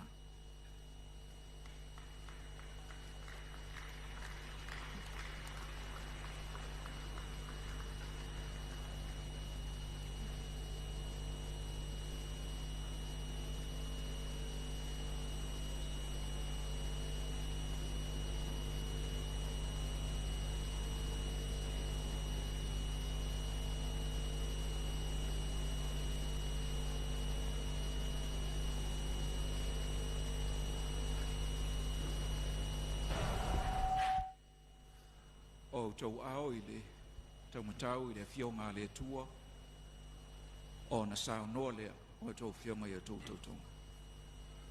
Tau tau. O tau lupe mo i a tele po o na semo o na ua filfilia ma talia e rea ma minsta ma sui o sifono al kapeneta o O te tautoa I le tua e ona malosi malava I whapea. Lau tu ni atu mana totoa. I le mea e au pitu siri I lau whamasinonga. I taimi uma I whapea ona mana mia ai. Lau wharinga o mana whautuanga I le au na malo. O le pūlea le lei o mataupu o le malo tu to tasio Samoa. Ma o le au le whaalia I se ala tautino. O le whaala atua. O ia mataupu. E peo no le afu. O ia ka peleta. Ma komiti. Whapea le fono whatonu. Masatu ina mai. Singa whaioilo. Peitai mea uma. La rea ia ma minister moni ma whama oni. Ia soso ni mai le tua ia tia. Amal mole sainia tu tautonga.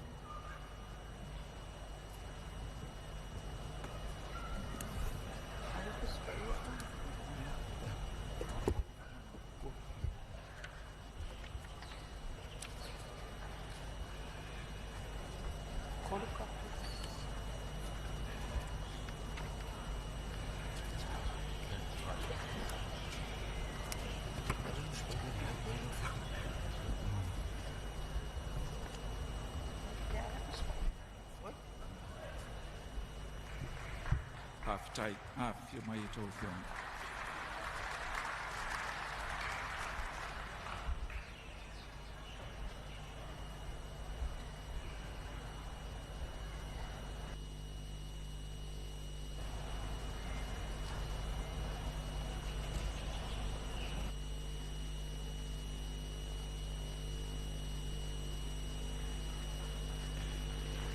Ole fionga anga seata tonu vasa vale lio tonu vasa peto ol minister so tainga tulanga tau so tainga ole fionga masina lupe le tua va ma ke spesi ol minister o tiute ole fionga seve te I fui mono ol minister si si manga mele fionga fui mono ma yava tito asafo ol minister fa to anga mfainga faiva afio mai to fionga.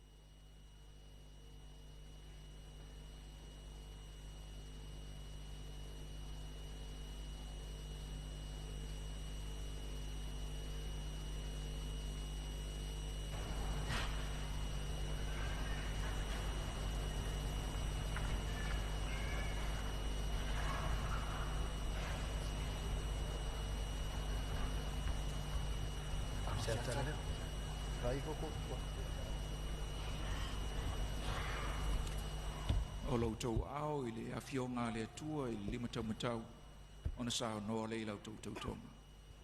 Tau tō.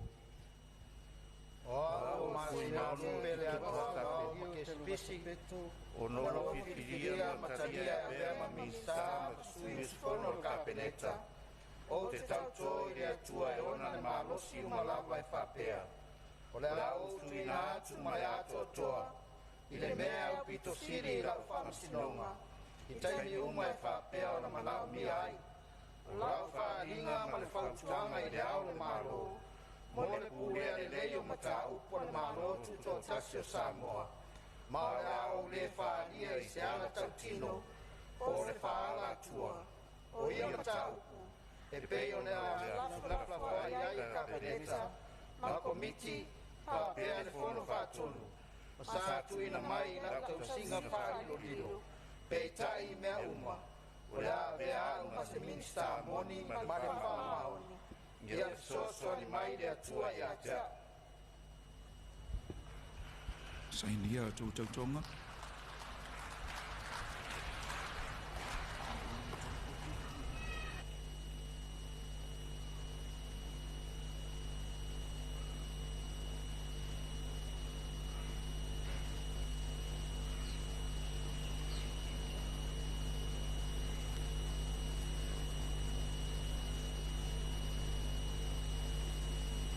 Aftai, afio mai to fio.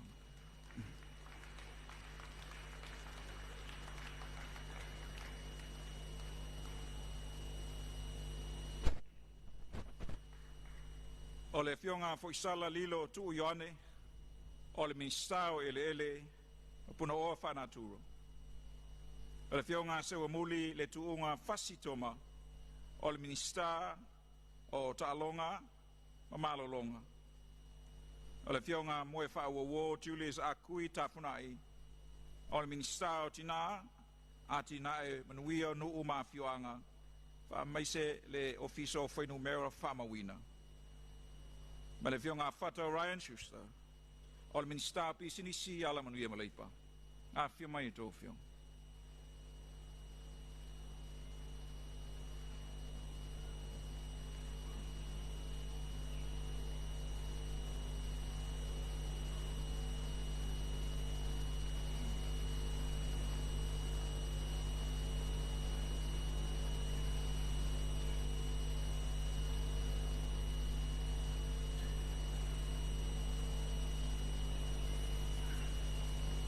Olo tau au i le fionga le tua i le 5 tau matau. Ona sao noa le i lau tau tau tonga. Tau tō. Wa se fauri le tuma fasitoma. Ma o filia tadia pera musta sus fono capineta. O tau le tua e ona marosi malapa fa pea. O la o tuina tuna to me o pitu sili lo fa nonga. I taimi uma e fa pea ona mana miai. O la whalinga ma le whautanga ne ao maro. Mo le pule le o tau po le maro tuto tasi o Samoa. Ma o le au le whalia se ala tautino. O le whaanga atua. O ia ma tau upu. E pei ona le awhilafula fua i ai le kapineta. Ma komiti whapea le whono whatonu. Ma sa tuina mai i lau tau singa whaali lilo. Pei tai mea uma. La vea uma se mista moni man fa mauni. Ia se sosa mai le atua i atea. Fa man mole sainia tau tonga.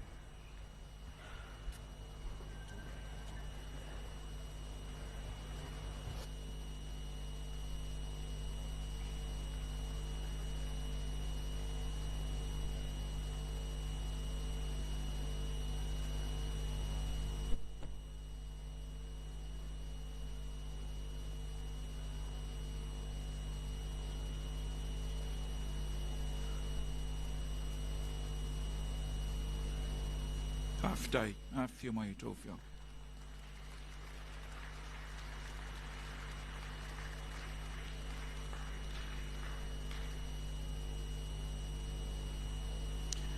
O le fionga vaawa o lo fipo o le ministar so i fua maloloina. Le fionga paunga te o mtevo itala le lei paunga o le ministar tupe maua ma le ofisa o le sua tusili. A fio mai o lo a fionga.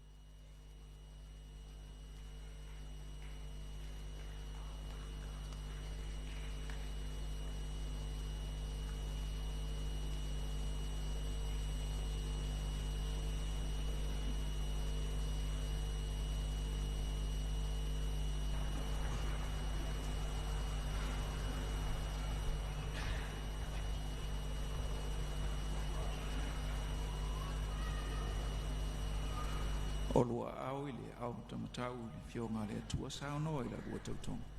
Tautō. Wao paunga te matavui tala lei paunga. Ona la wafifilia matalia e vea mameinsta masuyu sono kapineta. O te tautoa le atua e ona na malosi malava e whapea. O la au tuina atu ma le atua toa. I le mea e a pitusili la whamsinonga. I taimi uma e whapea o na momi ai. O lau whaalinga ma le whautuanga i le ao le malo, mo le pūlea le lei o mataupu le malo tuto o tasi o Samoa, ma le au le whaalia i se ala tautino, po o se whaala atua, o ia mataupu, e pei o na whaafela iai le kabineta, ma komiti whapea le fono whatonu, ma sātu ina mai lau tausinga whalilo lilo, peitai me uma o le avea ia u masinista moni ma le whamaoni ia soso ani mai le atua ia tea.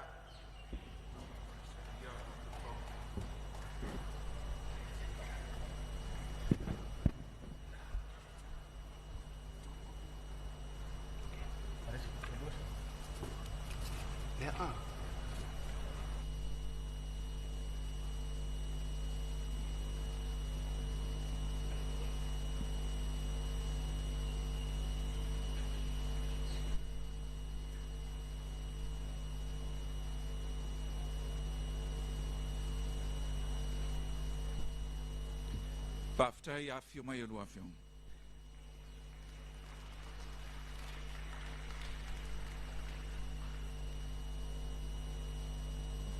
O le whatautoina o whionga I Minista Langolango. E tusai ma le whai upu lima, ma le whai upu ono, o le tūla whono o whai lau tusi whapale mene a whai wselau walu. Au te tāpā ai e whionga I suis whono, o le a whai lo atu la tu suafa ina ia whio mai luma o le laulau nei. Mo o le whai tunuina o tautou tonga e a vea ai ma Minista Langolango. O le whionga vui I inga sione I inga, o le Minista Langolango o le mtanga ruenga o le palemia ma le kapeneta. O le whionga tai tuave la whaitele, waloanga tai titi ona. O le Minista Langolango, o le mtanga ruenga o ngā ruenga, whila o inga mātina I te tele le malo. O le whionga asiata te vui tafu sa le vao. O le Minista Langolango o le mtanga ruenga o tupe. E le whionga le atinganga mtawhai la wina I inga. O le Minista Langolango o a onga manganu. A whio mai e tō whionga.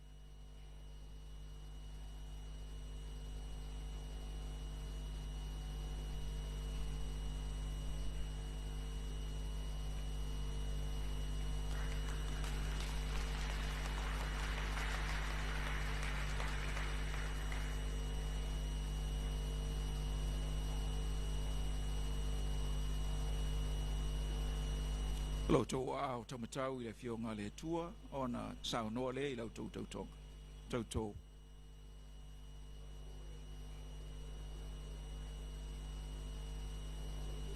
Tua e ona le malosi umalava, o le au tau tua le lei ma le whamaoni I malo tuto tasi o Samoa, e tu sai ma le tula whono, I le umia o le tofi o le whailau tusi whapale mene, I e fsoso ni mai le atua I atea.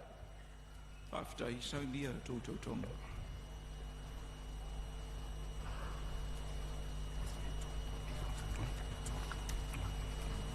Chico.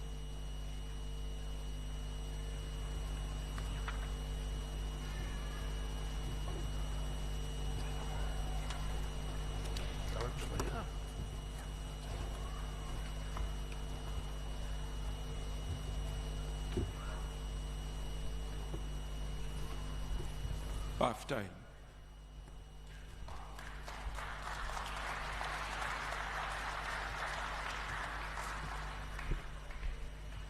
O le whionga sala Paulo Tuala Poto, o Minista Langolango, o le mtanga ruenga o whamisinonga, matulanga tau whamisinonga, ne whionga le lua sangato ka rene, o le Minista Fsota Inga, a Minista Langolango Fsota Inga, ne whionga la vea Solomon Paulo, o le Minista Langolango, o Tiute, le whionga taufua Edmund taufua, o le Minista Langolango, o le Siusiumanga. A whio mai e tō whionga.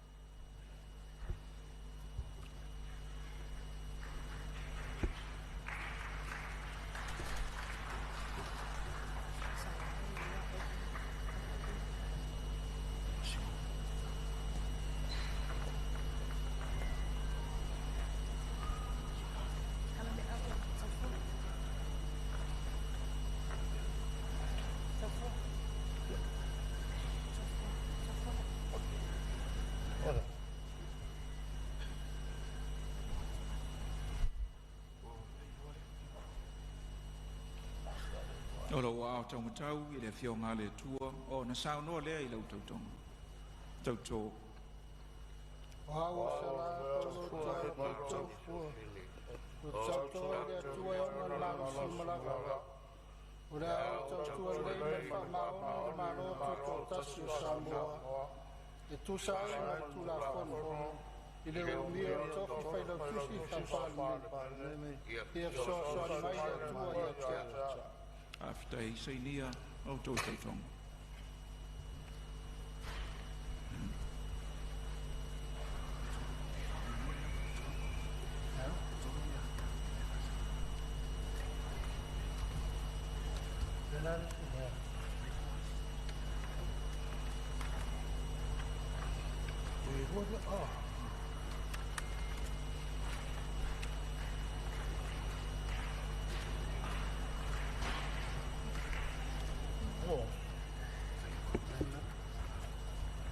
Aftai.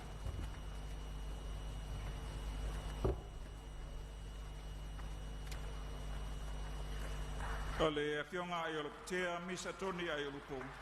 O le minsta lango o whaatoanga mwhainga whaiva. Le fionga tea to ala pe atu. O le minsta lango o le matanga luenga o ele mapuna oa whanatua. O le fionga fiu wha o le tane poni whaasio vasa. O le minsta lango o ta longa ma malo longa. O le fionga tila fono David Hunter. O le minsta lango o tina matamaitai. Atina no umanga fisota. Afia mai.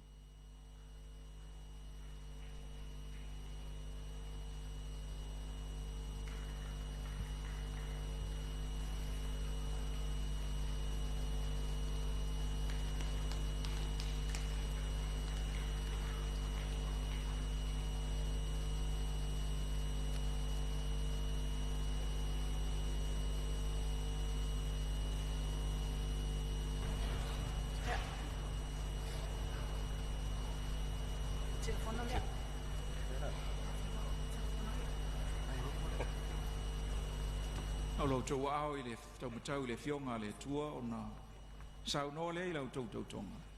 Tau tau. O fiu whaatane poni whaasio vasa. O te tau tō le tua e ona le mara siu marawa. O le au tau tō le lei mai whamao ni le maro tu tō tasi o Samoa. E tu sai mai tu la fono. I le umia o le toki o le whailau tusi whaapara mene. Ia le sosua ni mai le tua I a te atu.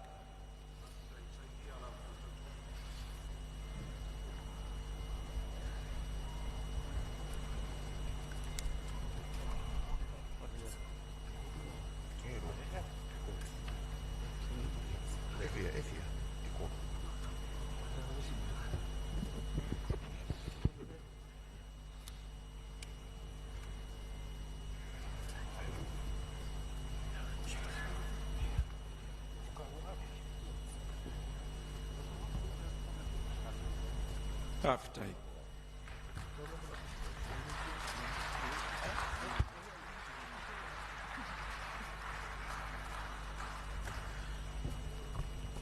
O le fionga amitona I malolo tau tofi Roma. O le minista langolango, o le mtanga ruenga o pisinisi ala manuia maleipa. Ma le fionga ali mena ali. O le minista langolango, o le mtanga ruenga o soifua malolo ina. Afia mai I tau fionga.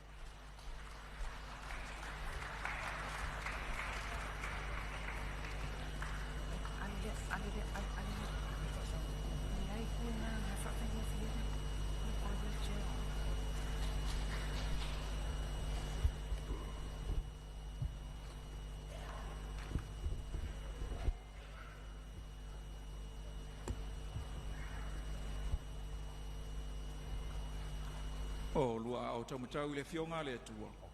O na sao no lea I le lua tau tonga. Tau tō. Oa mi tuanai, ma lolo tau tau ki Roma. Le tua e ona le malosi mo lava. Le a o tau tua le lei man Whamaoni ma lo tu ko tasi o Samoa. Tu sai ma tu la fono. Uia o tofi o whaila o suisi papani. Ia fisoso mai le tua ia tia. O lua tau tonga.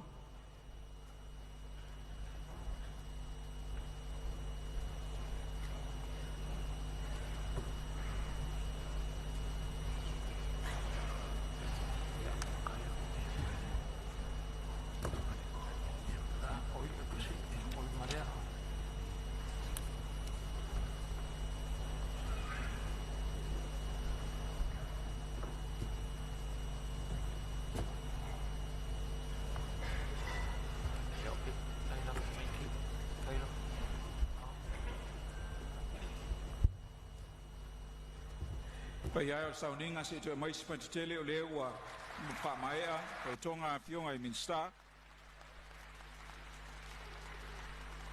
E fa pe foi ma fionga I minsta long. O te tapa mal falo alo. Lau sunga le taitai o sauninga. Mo le tatalo famanui. No sunga le taitai o sauninga.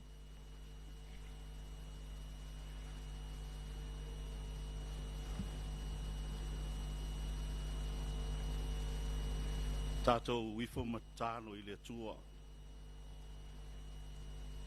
Lo mātou ta mai o le langi, ia pa ia lo suafa. E o mai lo malo, e whaia lo finangalo i le lau langi. Ai le o mātou loto. E whamani atu le li pa le mia, le malo Samoa, le afionga ia laulu le mali atoa. O le fonga vetalai, ma le sui fonga vetalai, o le imtamaitai minister, o minister lango lango, o sui manu o le fono faitula fono Samoa, o le paia inga spuma le manu, o le malo tuto tas.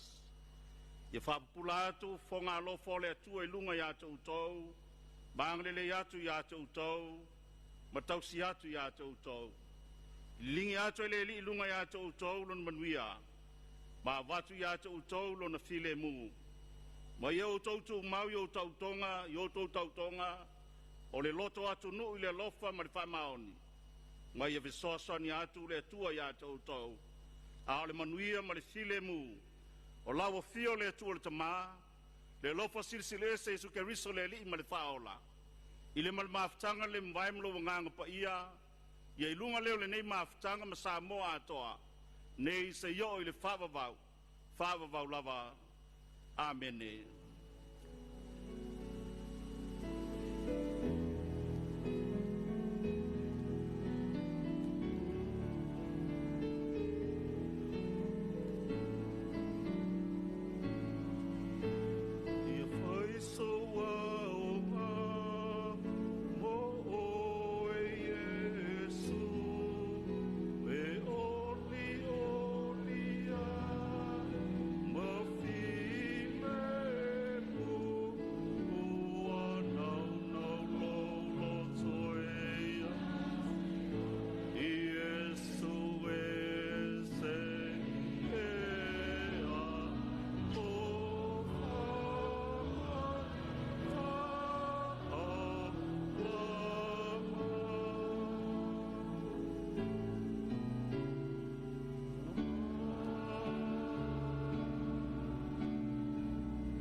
Paftai atu e lau songa panapa.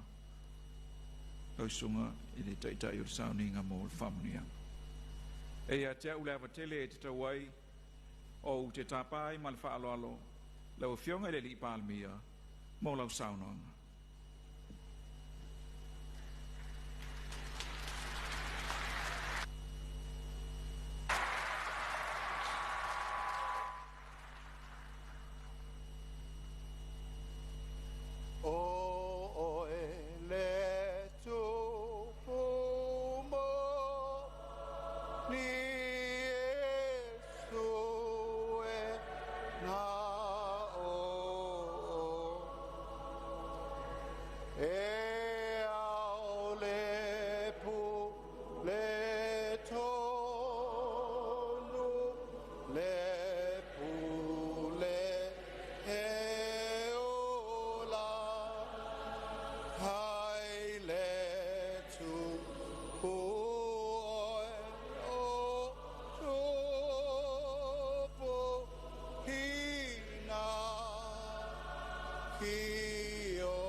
Ngai e whamanu atu i a Iowa. O mea mua fōi o totonu i a te au, ia whaamanu I lona suafa paia. Lo ua ngai. Ia e whaamanu atu ia Iowa, ma ia aua fo I nei ngalo se me tasi o na mea lofa.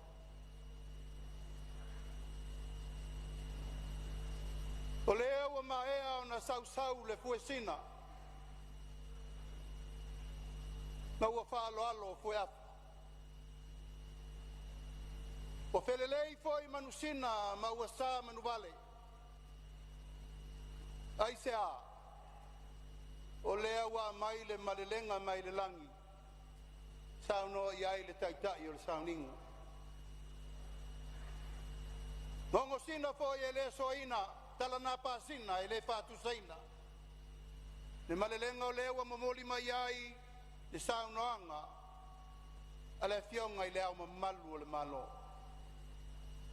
Manatu lea, o le malelenga mamoli lea ia Samoa ua poto poto. Wa atoa iuto le upenga wa lea wa atoa Samoa. Isa mawhainga mapaia tu mau e o le whababau. Matou le whaaluaina le malelenga I le tala. E tau ia so matou leo whawhitai whapipi. E anga tonu wai le tātou tai ao maleaso. Le ata whai mai ia le tamaloa na liu fatu le ala taua. A wau pa ia popo ma upale solo Samoa. O ufue sina loloa ma ua whaloloa. O lo tino I le toa wahola ai Samoa. Pa ia mawalunga wau mamalu faltala lelei. O mamalu fale atunu. Tainane o mamalu fale malo. Fai ai lo leo e fai mafafonga tau mamoli. O e na whauina umai le so ma palamene whiriwhiria o sui sfono taito tasi. Moli atuai lo mato wa nganga whaftai tele. I lau a fionga I le au mamalu o le malo malau masiofu. Moli le nganga whaftai lo tau sasi a tolu o waso I le fono o sui tofia.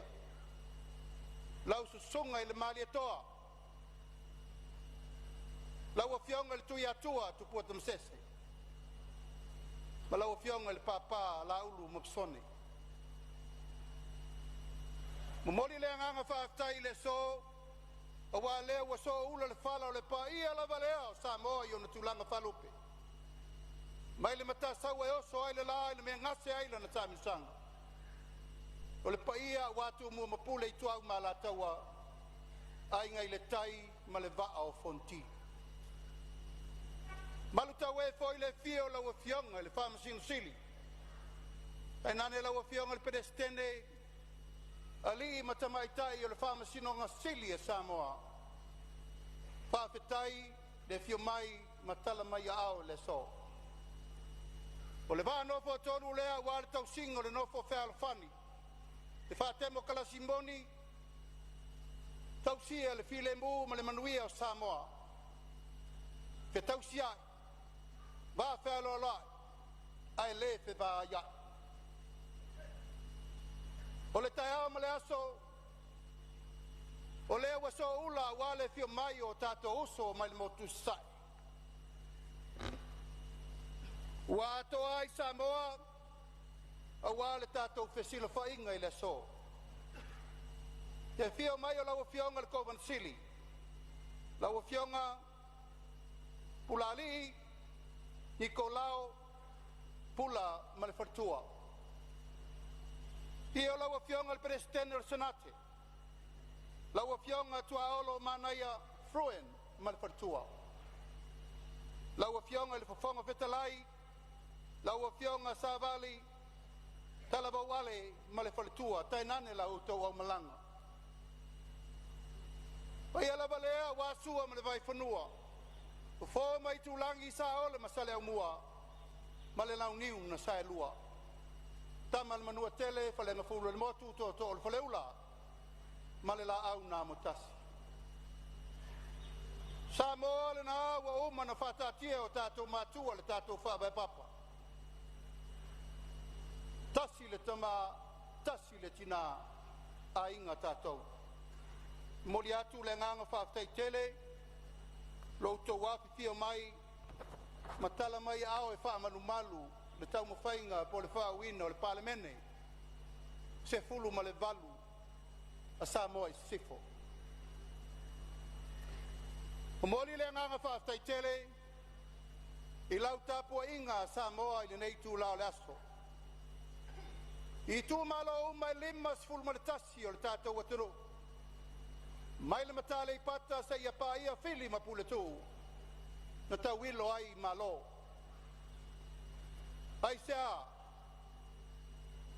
O le wa fai fo na lo ai na tū mafa fili malai. Wa tū lima tū tūla wa fai fo le senga ula. Wa ele fai voli wa tau tau penga launga. Wa I manga lo ai le ava na I sale murianga e tofu ola le vai o le fale tū masanga. Wa tau lau o le wha moe o lau whiri linga Samoa.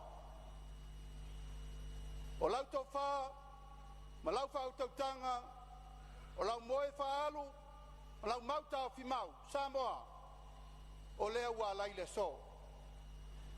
I tū malo umeli masultasi o le tātou atunu, sa whengai ma le whainga whiri linga Samoa. O lau tau pule lea a wale nei no whainga.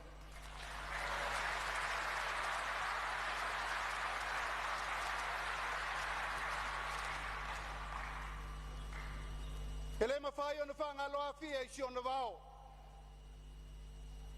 A wafa pei o na nau le aila I vai tafi.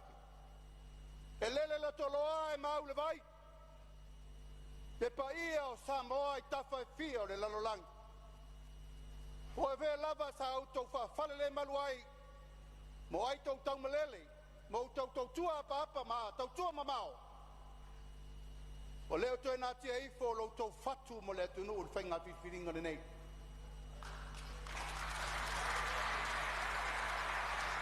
Mori ai le nganga whaftai tele, so se Samoa na malanga mai e tunu mamao, e tau tua le tunu. So se Samoa o lo tau walala e tunu mamao, ma wha au mai lo tau tua mata pala mo Samoa.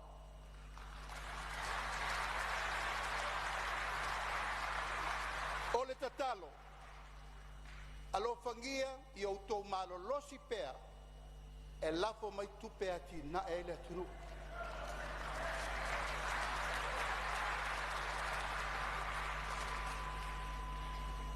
Paleoina le nganga whaftai, e le whangalo a fia I siona vao le tau tua o tātou matua. Utia wa sola ma so walu, awa na le ai whaiva nā lea na lau sa saa. E le ai se tai ao whapenei. Tātou te manatu ai ma le loto mawalalo, e nā saina le ngasu o le tai ao. O e na whina wina lo ma lotu to tasi Samoa.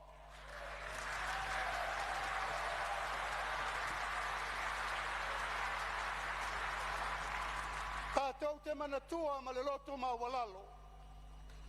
Le lātou whainga tau langa. Ma le lātou sa ili ma lo. Tātou au li ai le ono sifuru ma le tolu tau sanga o le tātou tūtotasi.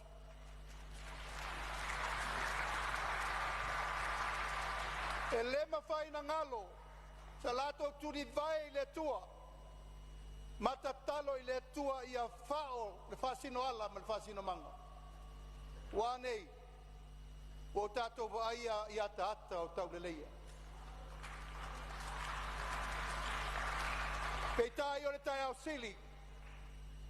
O le tai au na malele ai le tau sala o papa I a mali e toa. Mali e toa. Wa uma au mai o malo. E sau e whaatalitali I langi I sea o lo malo.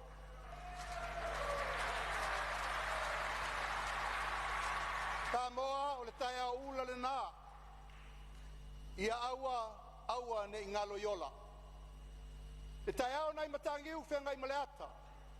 Le tai au nai whaleu mautuangiangi. Le tai au nai malae ola mana whanga. ma le mauta e au fia o loo puna funa whanau pe le taimi nei a wā le ngā luenga le tua. O moli atua i le nganga whaafitai tele, tai umau e Kalesia Kerisiano i Samoa. Ma sunga i whawhenga inga, taulangi umau a tātou whaatasi nei asu. Mātou te talitonu i lautou te tuli le tua. Ia awane ia wesea le whaavae o Samoa. Ia whaavae i le atua Samoa.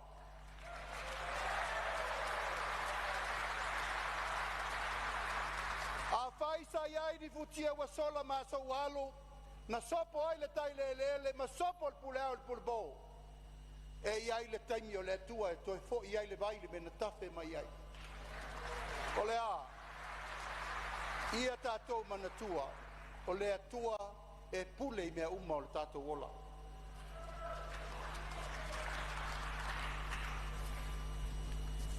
O mori le nganga whaafitai, tai uma o Samoa, o e no lua iao le malo le fionga ia mali e toa tanu mawhili de lua.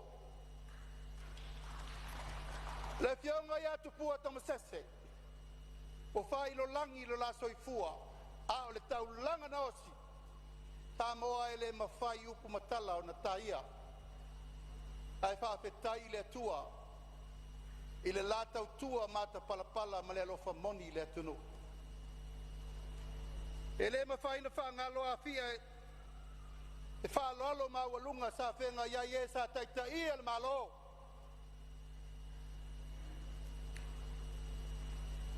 Lau a fionga mata awha whamuina moni no le lua o le lua i pale mia o Samoa.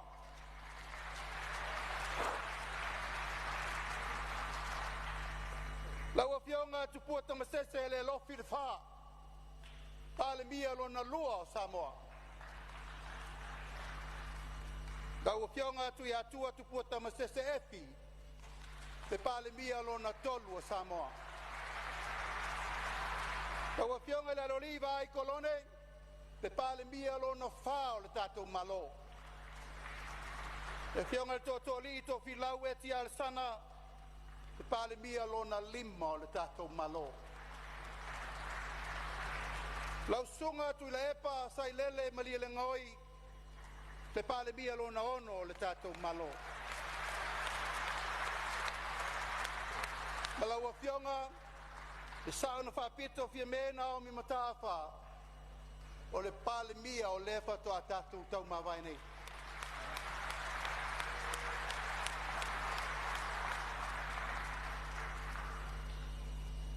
Ese a le taimi o le tangata. Ese le taimi o le tua.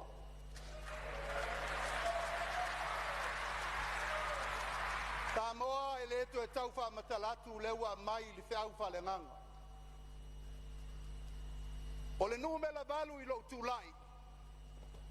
O le amatanga fau mo le tātou atunu. O te tatalo atu I le ava ma le whaaloalo tele te tauai. O le nofo leo, o le nofo Samoa. E leo so nofo. O le nofo le atunu. E leo whatasi, pui whatasi, matausi whatasi e Samoa uma.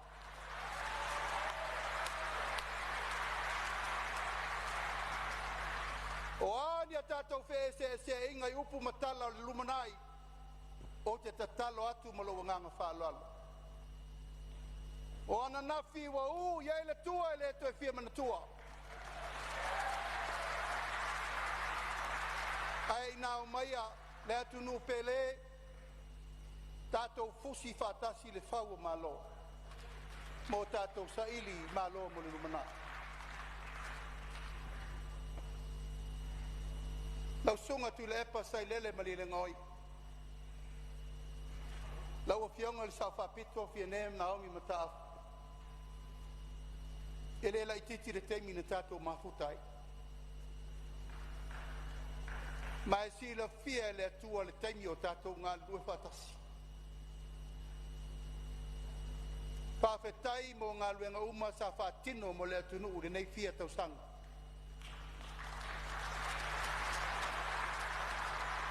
Whawhetai ulua whaivalo filima, e le tau wiso, e le tau talangia pe tau whai loa wai loa e Samoa.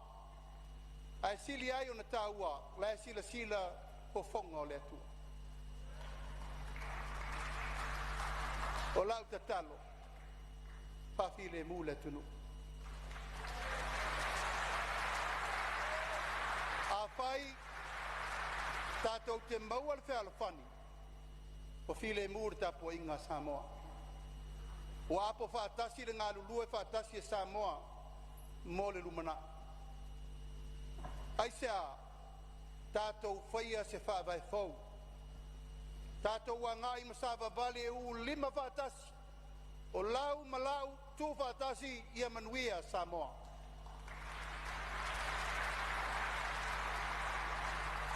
O le whātou muanga o le nofo ingale nei, e le mawhai e le malo na toi whauna o ia le atunu. E tu tū whaatasi le kalesia, tu tū whaatasi le atunu, Samo nei matunu mamau, male malo, o na le pine lo leo na manuia Samoa.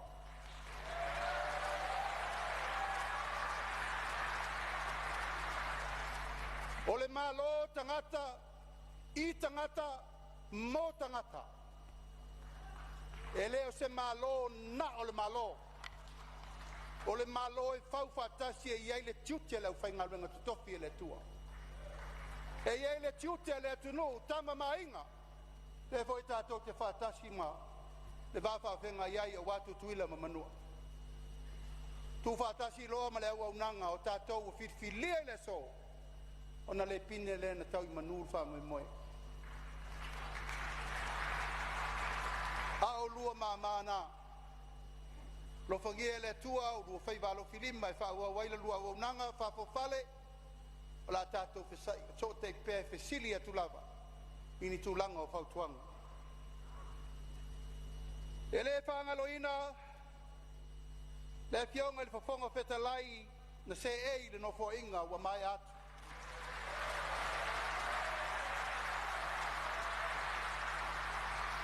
Lau susonga papali tele li o te eo maspa. Tai nane sui fai pole uma sa tātou ma futa ina nofo inga na mawai atu. O le mai o le singa luenga. O le amatanga fo ina o le singa luenga fau mo le dumana. Tanga ia e la io ai o tai. A auto whaivalo muslima lau sunga al pari tele Sila fia le tua lau ngā luenga safatino a wāle tātou pārmeni.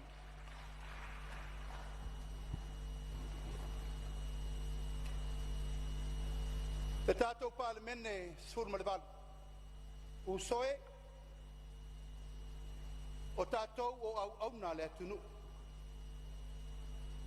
O tātou o mulu mulu vai a le atunu.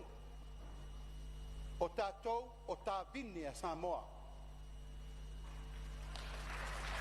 I o tau alo whangia ta tātou paia inga le nei.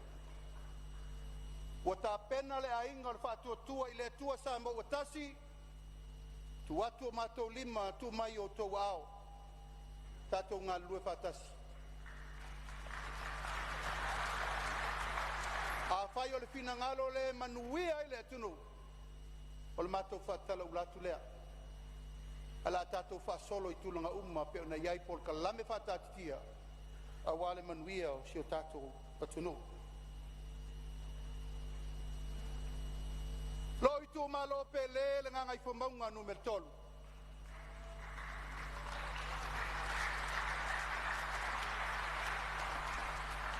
Ka ia la valea wa inga sa tupua ma inga sa mali toa.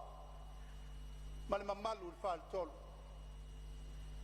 Pa ia ia te oe sa I tupua, sa le li whanno, msa al tolo. Tai nane le pa ia o le aingo ma vaenga. Lau tō whare tu ua pa o le whare lima o sana SS. Ai mai se lo tato I tu malo. Au tau sunga I whawhenga inga taulangi, lau sunga te tai o Sauninga ni nei tai au. Tai nane e tamasa uma o le tātou I tu malo, I ia le atua.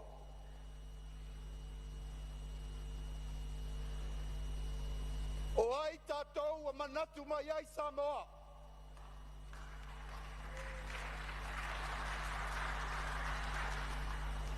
Ia le atua I tō whinga o tātou tau nuu I ai. Ai sea, e le ngalo le tau tua o tātou matua mai le amatanga. O le tum wha malo wha vae o ngangai whamaunga no me le tolu. O tātou tamā na asaina le ngasu o le tai ao. E a le tai ao le nei. Pawhetai I le atua o tusi a ao Samoa mo le tātou I tu malo. Ai mo moli le anganga whawhetai tele ona o la o tau whalalo. Na o tau tofia ia ue vea masui o le tātou I tu malo lua se fulu tau sanga taluai. Le la uli le mali atoa.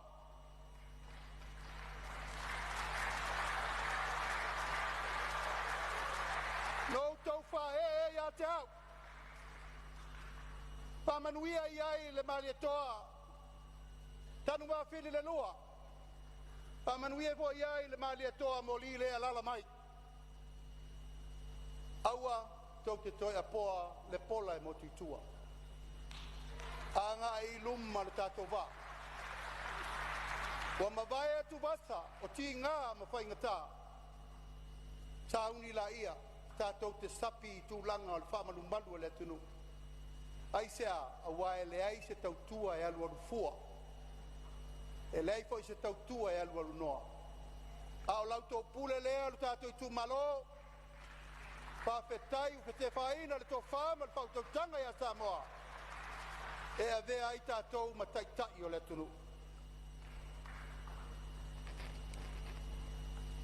O mori lo nganga whawhetai au whaingaluenga umalawa le tātou malo. Paululunga mtanga luenga whalapo patonga le tātou malo. O tau o tama whanau masuri moni masuri whawai o Samoa. Wa to fito whao tau te tau a veina tiote. Whatangata whainga luenga le malo. Pa malo ngā lue, pa malo le unsai, pa malo le tautua. E pei lava o le tātou whelo inga le urua yaso. E leo se whainga malo le whatua tua I le tua Samoa o tasi. O le whainga malo Samoa atoa. Tautua nā, loutou walawina. E sao I mau, ma tātou sao, I whangalele. Pea whai tātou te tutu whatasi ma wha au au fo I le ngā luenga tautua. I mea lo wa fina ngalo ai lo mātou tō whinga le nei vai tau. O nao I mātou o ni me whainga luenga ma ni tangata tau si mea I te tonu le rima tau sa. A ma ea foi, ona toe firi foi leo Samoa. O la le si tali e mai mo le rumana. A outou ma foi na. Ma tanga luenga uma le malo alo e ia. Fai voltai o wal tātou ngā luenga e lela I titi. O le ngā luenga te le te tau na wha au. O lo tāpua I le tunu. Ori le nganga whawhetai. Malo uma mai whawho diplomatic cause. O lo alo lofa mai le tātou atunu. Talo whamanuia le tua mo uto uma. Ma pāpā ave lo peso tanga. Whaukwhai o malo. E manuia ai Samoa nei mātai au.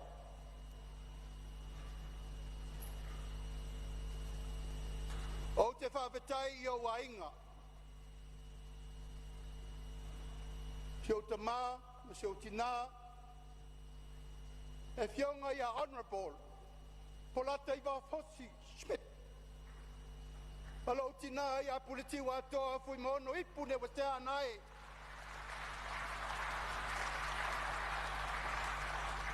Tainane o matua, ia tuli au pupu fata lima, matala e tau lima. Ono alfa whailele ino o lo tangata fata wa. O leo o mafuai ono o tu lai le so, e ala I to whinga le tulu. Le mawhai fo ina ngalo, nisi o ainga na saina nga sul tai au tala fasol pito. Tonu au whai o malo, le fionga ia tu ulo le sio, le fionga ia pesita seko simiti, le fionga ia tia pili filisi, le fionga ia lavea tu una salio, ia manisio le ainga na mafua ai o na tai le ala, matala le ngafo le ainga i to tonu o porkiki ma upu whai o malo. Mangona le nganga whaafetai le tua, ona o la o tau ngā luenga safa wao whapo. Whai u mai se tala, siau tō lua whapelpeli. Maam,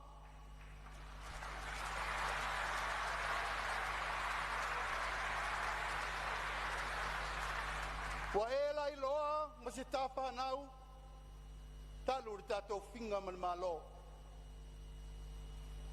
Pa malo le on sai, pa malo le tatalo, pa malo le fa malo si, fa malo le tautua fa maoni a wale tau vein no tatiuti.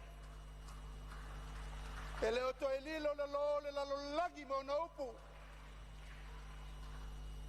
Fa fetai lau fa tua moni le tua.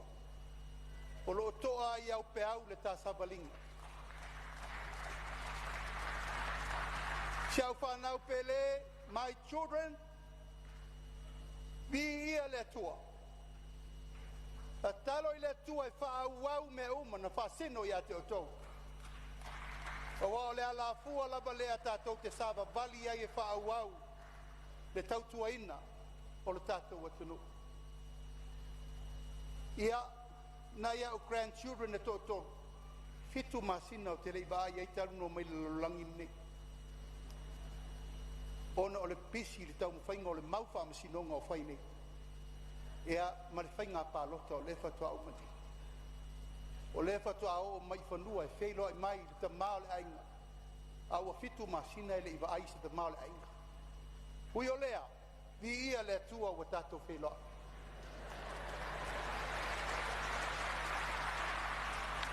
Pāmuli ma le aise tala,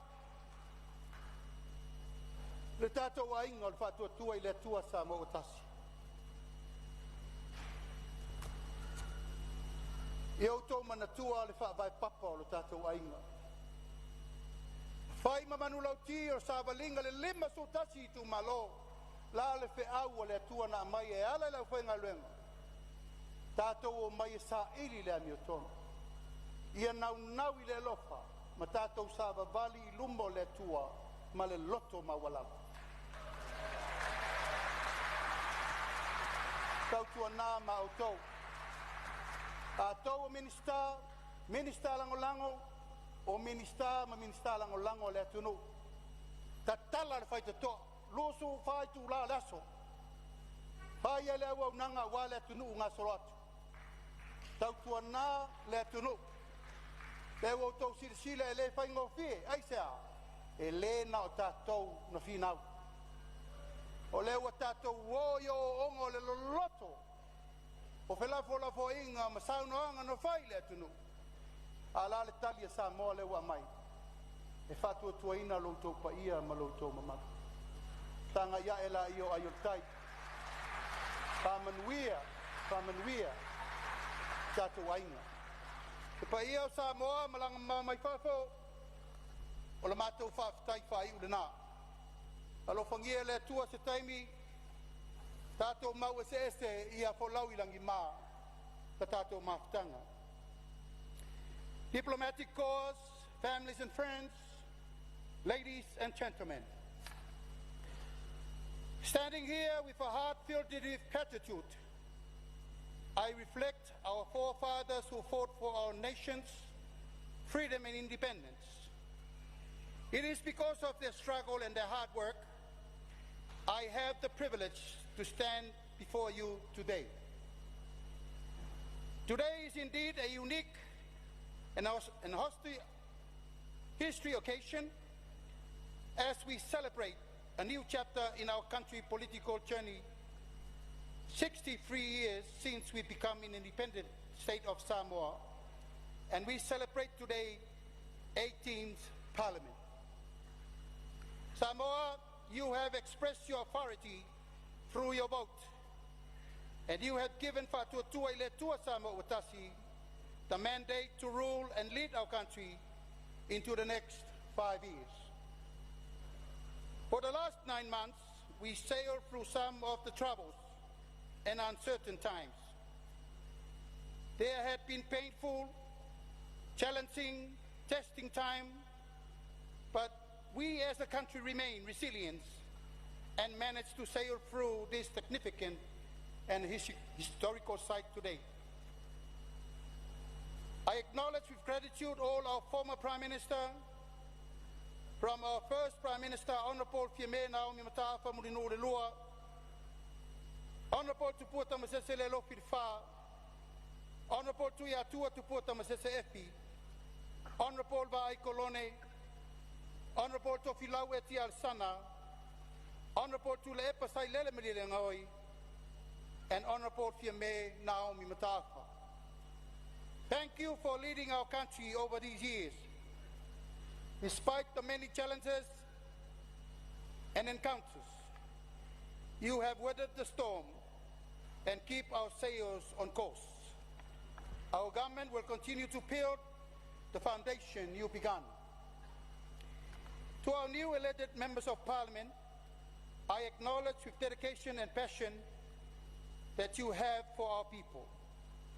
Your voices intercalls to your help democracy, and I believe we can and we must find common grounds. Let us rise above and work together for the benefit and betterment of all Samoan.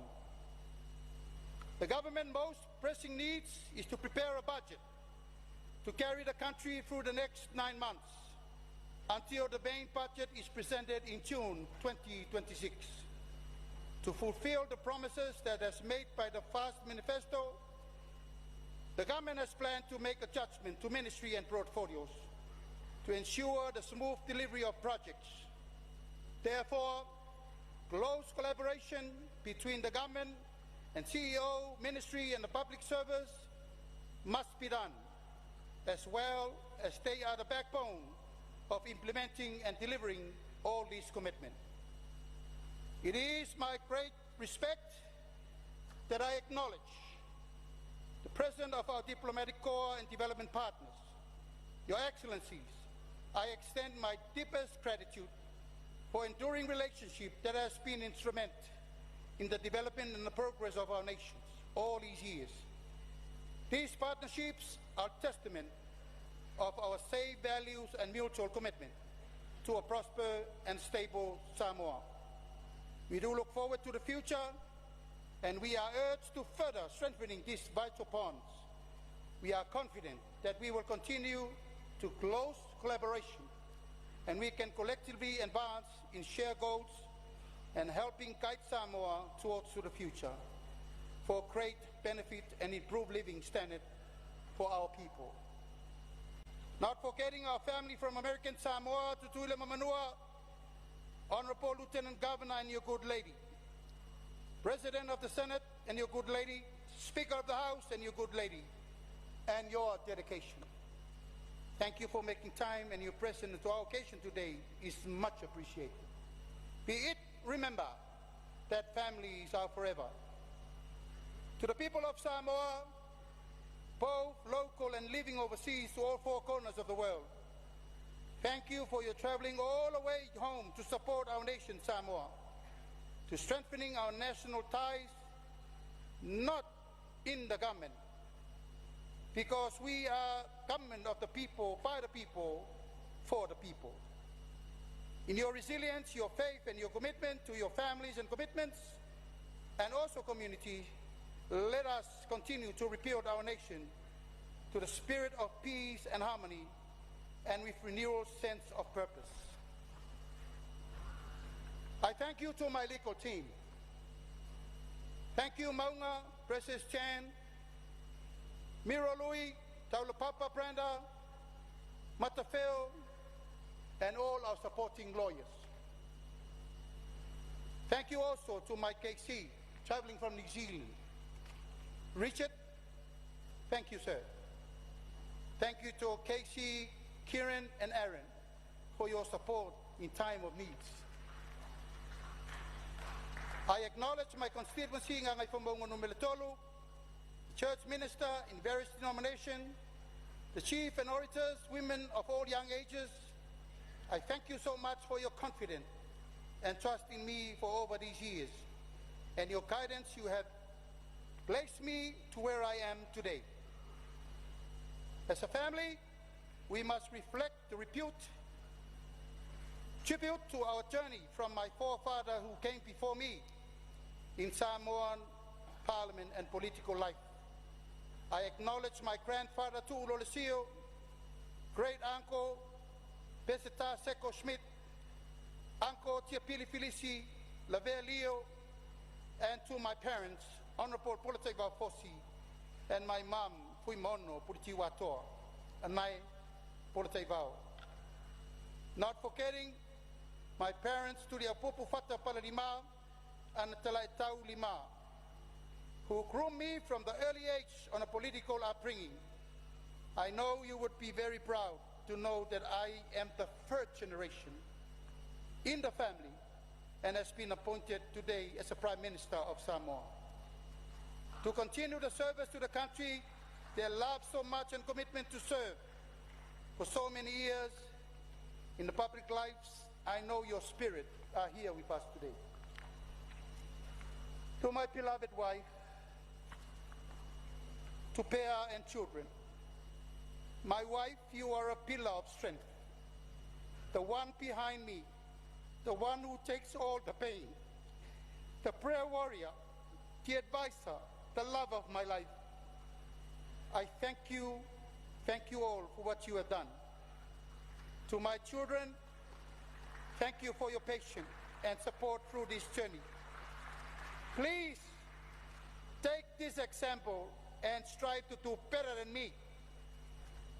Samoa, the journey ahead is long, but I am confident that together we can overcome any obstacles. Let us pray for the blessing upon our nation from the God of Israel, the God of Abraham, the God of Isaac, the God of Jacob, the God of Samoa. Let us work together hand in hand to build a stronger Samoa in united peace and harmony. Soifua mai manuia.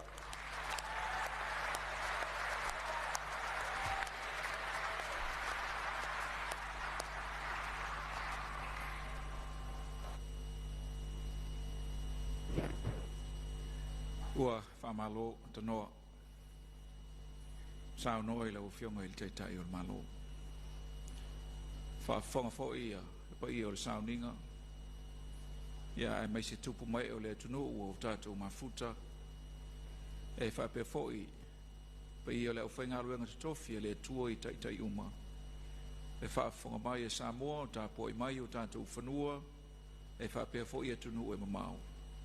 Wa o atu matolo tum tu palpala a wale saunoanga le fionga e le li palmia o te fasilsila tuai wa fai winai alo ia le nei sauninga alo ia falmalo e peo na o tatou moli mawina fatasila tu no ue to e mai spatitele wa mai ale nei sauninga.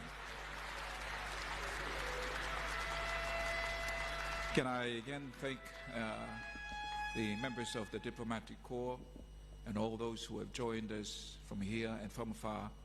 Thank you very much for being with us and joining us in this very important occasion of our history. There's lunch being served outside as you make your way outside. Again, we thank you everyone for being here with us. Soifua mai manui. O te tapa mal whaalolo le pai o le sauninga i nei o tātou tūtulai a o fio atu lana fio ngai lea malo le malo masiofo.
ua mai moa ma whaafonga mai lo tātou atunuu, ua taualunga le sauninga sa whaia e le maota i tuana i mato mo le whaatauto ina o sui mamalu o le pale mene o Samoa lona se fulu ma le valu. Nā fwoi ua mai moa whaafonga mai tātou atunuu i le saunoanga mātango fie a le afionga i le ali i pale mia ua mai a whaatauto ina o le tātou malo le afionga ia la aulia le mali e toa po la taivao Fosi Schmidt i le nei fo i vaenga o le aso ia ua whaamae atu ai ma le sauninga o le nei aso mai i le maota i tuana i mato. Ia pei lava ona sila fia ua maea ona whaatauto umasui mamalo le pale mene whaapea fo i ma le kāpeneta ale malo ia i ona a fionga i minista whaapea fo i masui minista mō matanga luenga taitasi alo tātou malo. O le afionga i le fonga fetalai i o le afionga ia awa paau mulipola alo i tafua mulipola. O le sui fo fonga fetalai o le afionga ia afamasanga Leone Mati Masame. Ia o le afionga i le ali i palemia. O le afionga la auli le uatea po la taivao Fosi Schmidt. Ia ma o matanga luenga o lo ilalo o lana taita inga o le matanga luenga o le va i fafo ma fata wa inga, matanga luenga ale pale mia ma le kāpeneta, matanga luenga o leo leo. Ia o le matanga luenga o aonga, o le sui pale mia a tafili, o le sui pale mia e lua ia afionga i sui pale mia, o le afionga to e lupe a pou mulinuku, ia faata siai ma le afionga mulipola, ana rosa, ale mulio. O le matanga luenga wa onga i watofia iai le afionga ai ono Alec Ekeroma i whaatasi ai ma le sui a minista po le minista langolango le afionga ia le atinganga. O le matanga luenga o pisinisi ala manuia maleipa o le afionga ia Fata Ryan Schuster ma le minista langolango ia Amitua Nai ma Lolo. Matanga luenga o fesota inga ma whamatalanga teknolosi o le afionga ia Angaseata Peto ia ma le minista langolango ia le ilua Sangato. Ka rene, o le matanga luenga o whaatoanga, ma vau matua o le afionga ia fui maono Tito, ia ma le minista langolango ia Aiolu Potea.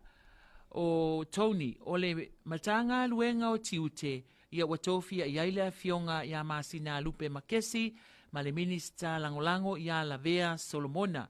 O le matanga luenga o Tupe, ia watofia iai ia le afionga i le sui pale mia ia Mulipola Ana Rosa. Ia whaatasiaila ma le minista langolango ia Asiata Tavui Tafu sa le vau. O le matanga luenga o le matanga luenga le Ministry of Public Enterprises ia o lo o whaapea o nei lalo uma o le afionga i le sui pale mia ia Mulipola Ana Rosa.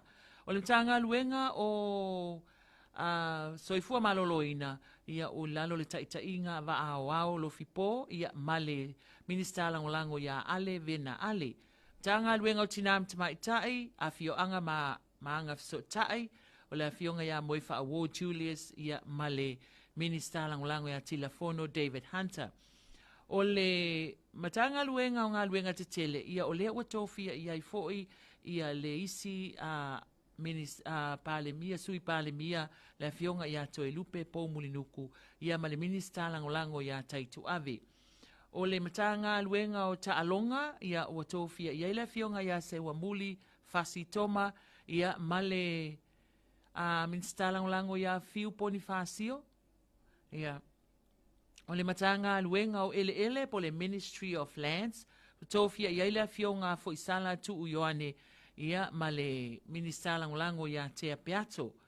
Ia o le matanga luenga o Whaamasinonga. Tanga luenga o Whaamasinonga. Lea watofia iai ia le afionga ia Fesolai, tusi upu tuinga mala, ia ma le minista langolango ia Sala Fata Paulo. O matanga luenga o Tupe Maua, ia ma le ofisa o le Suetu Sisili.